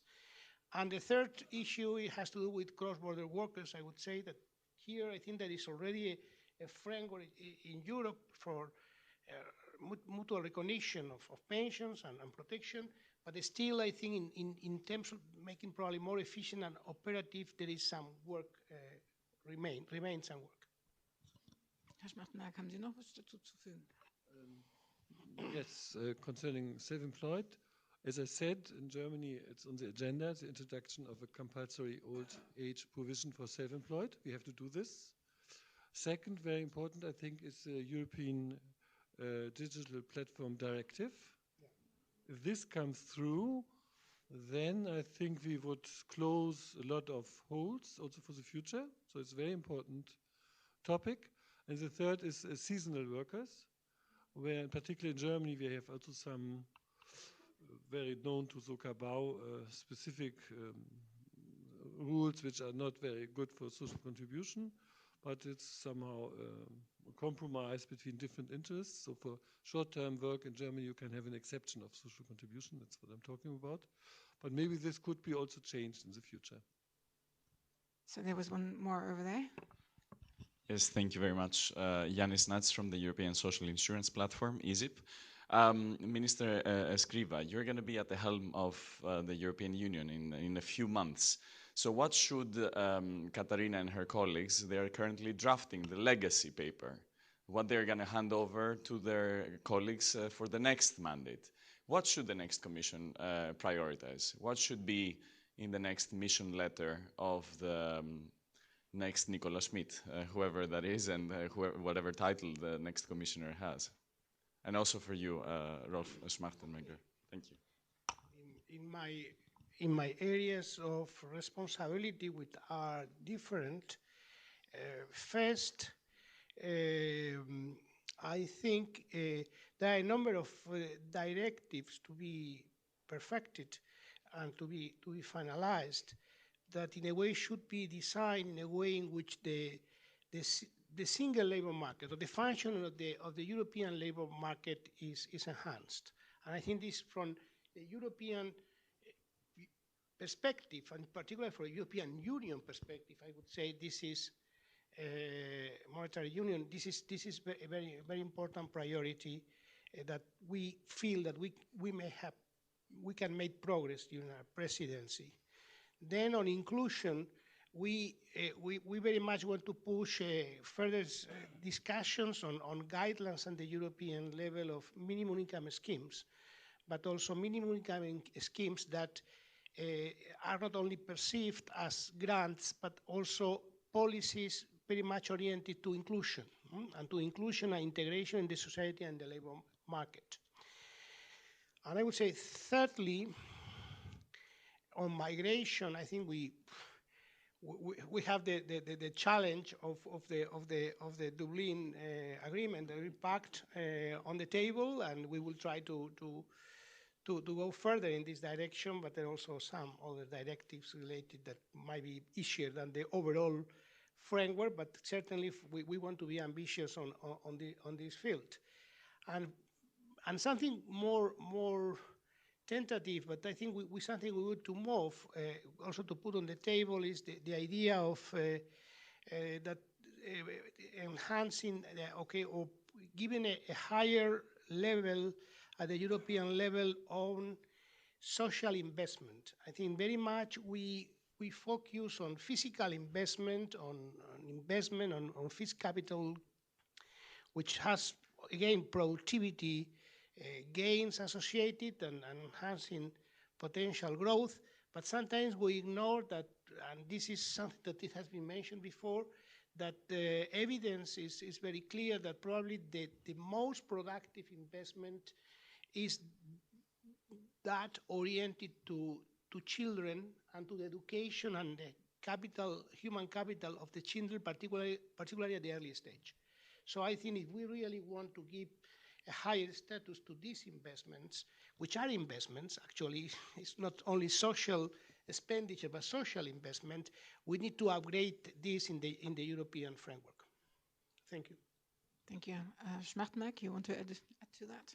Yes. Actually, Germany would very much like to support Spain in setting this agenda. That's why we have already started discussion. So I agree with all these points. By adding on the first point, actually that is one of the biggest assets of the European Union is the European market, labor market, internal market. This process of digitalization in social security and in posting to make it concrete. So that is how we try to support this. And also we have to come to next step in 883 before ending this one, which will be somehow ended. That is how to handle this remote work. That has to be actually assessed, and then we need proposals by the Commission for this. Then, yes, make a directive on minimum income. Second point, could be a directive. Third point, yes, we should have some solution for migration. First point, that is this good idea from the Golden Rule. Thank you, Mr. Ebbinghaus and the whole committee. And I would like to add only one additional point, which we also have talked with the Ministry of Labor in Spain. What could we do in strengthening co-determination of workers in companies? Also Germany call it the concept of Mitbestimmung, and we would really like to go forward with this. It's part of the European concept of democracy that workers have also some rights in the companies, and I think is some space for further development, knowing that Europe is very diverse culturally, very diverse.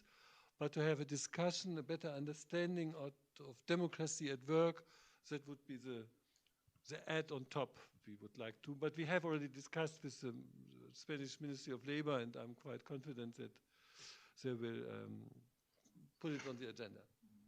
Thank you very much for that. So thank you for that nice question. That sort of reveals a new Spanish-German motor on labor market policy. See, it's a triangular motor on the labor market initiative. So we are very much looking forward to the Spanish presidency in that regard.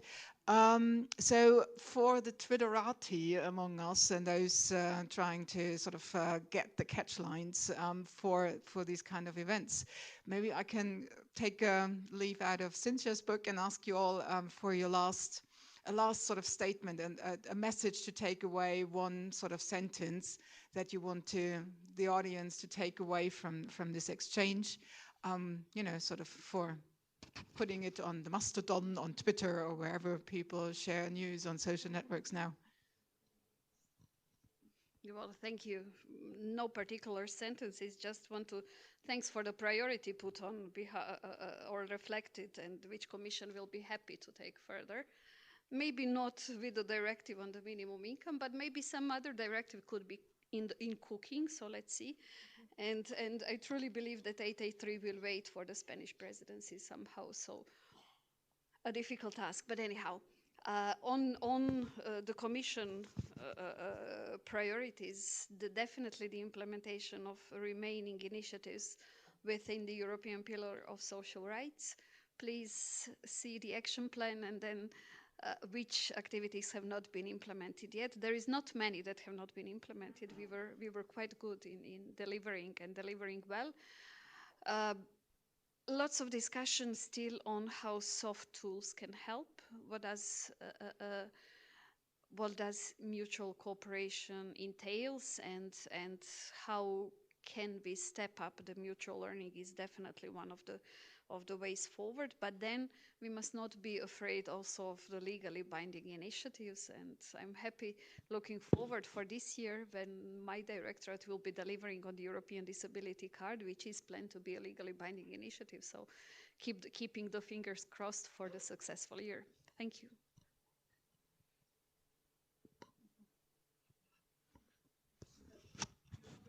Sort of takeaway sentence, Mr. Yeah. For me? Yeah. Okay. First of all, thank you very much for the invitation. It's a very nice event. I would like to have more of them to get a more deeper discussion on the European level on pension and all what is related to this. And now being short, I think acceptance and trust by the population are the key words for statutory pension systems. And therefore, we should stop to discuss shrinking scenarios, but define the missions we have to accomplish to build a new infrastructure and to make the new products. We need to deal with climate change and to achieve decarbonization, because we have to solve these problems. This will generate employment, and this will fix the pension system. Thank you. So, Mr. Escriva, your sentence to take away. In the modernization of pension systems is absolutely key, building a strong consensus in the society, a strong consensus on the political front.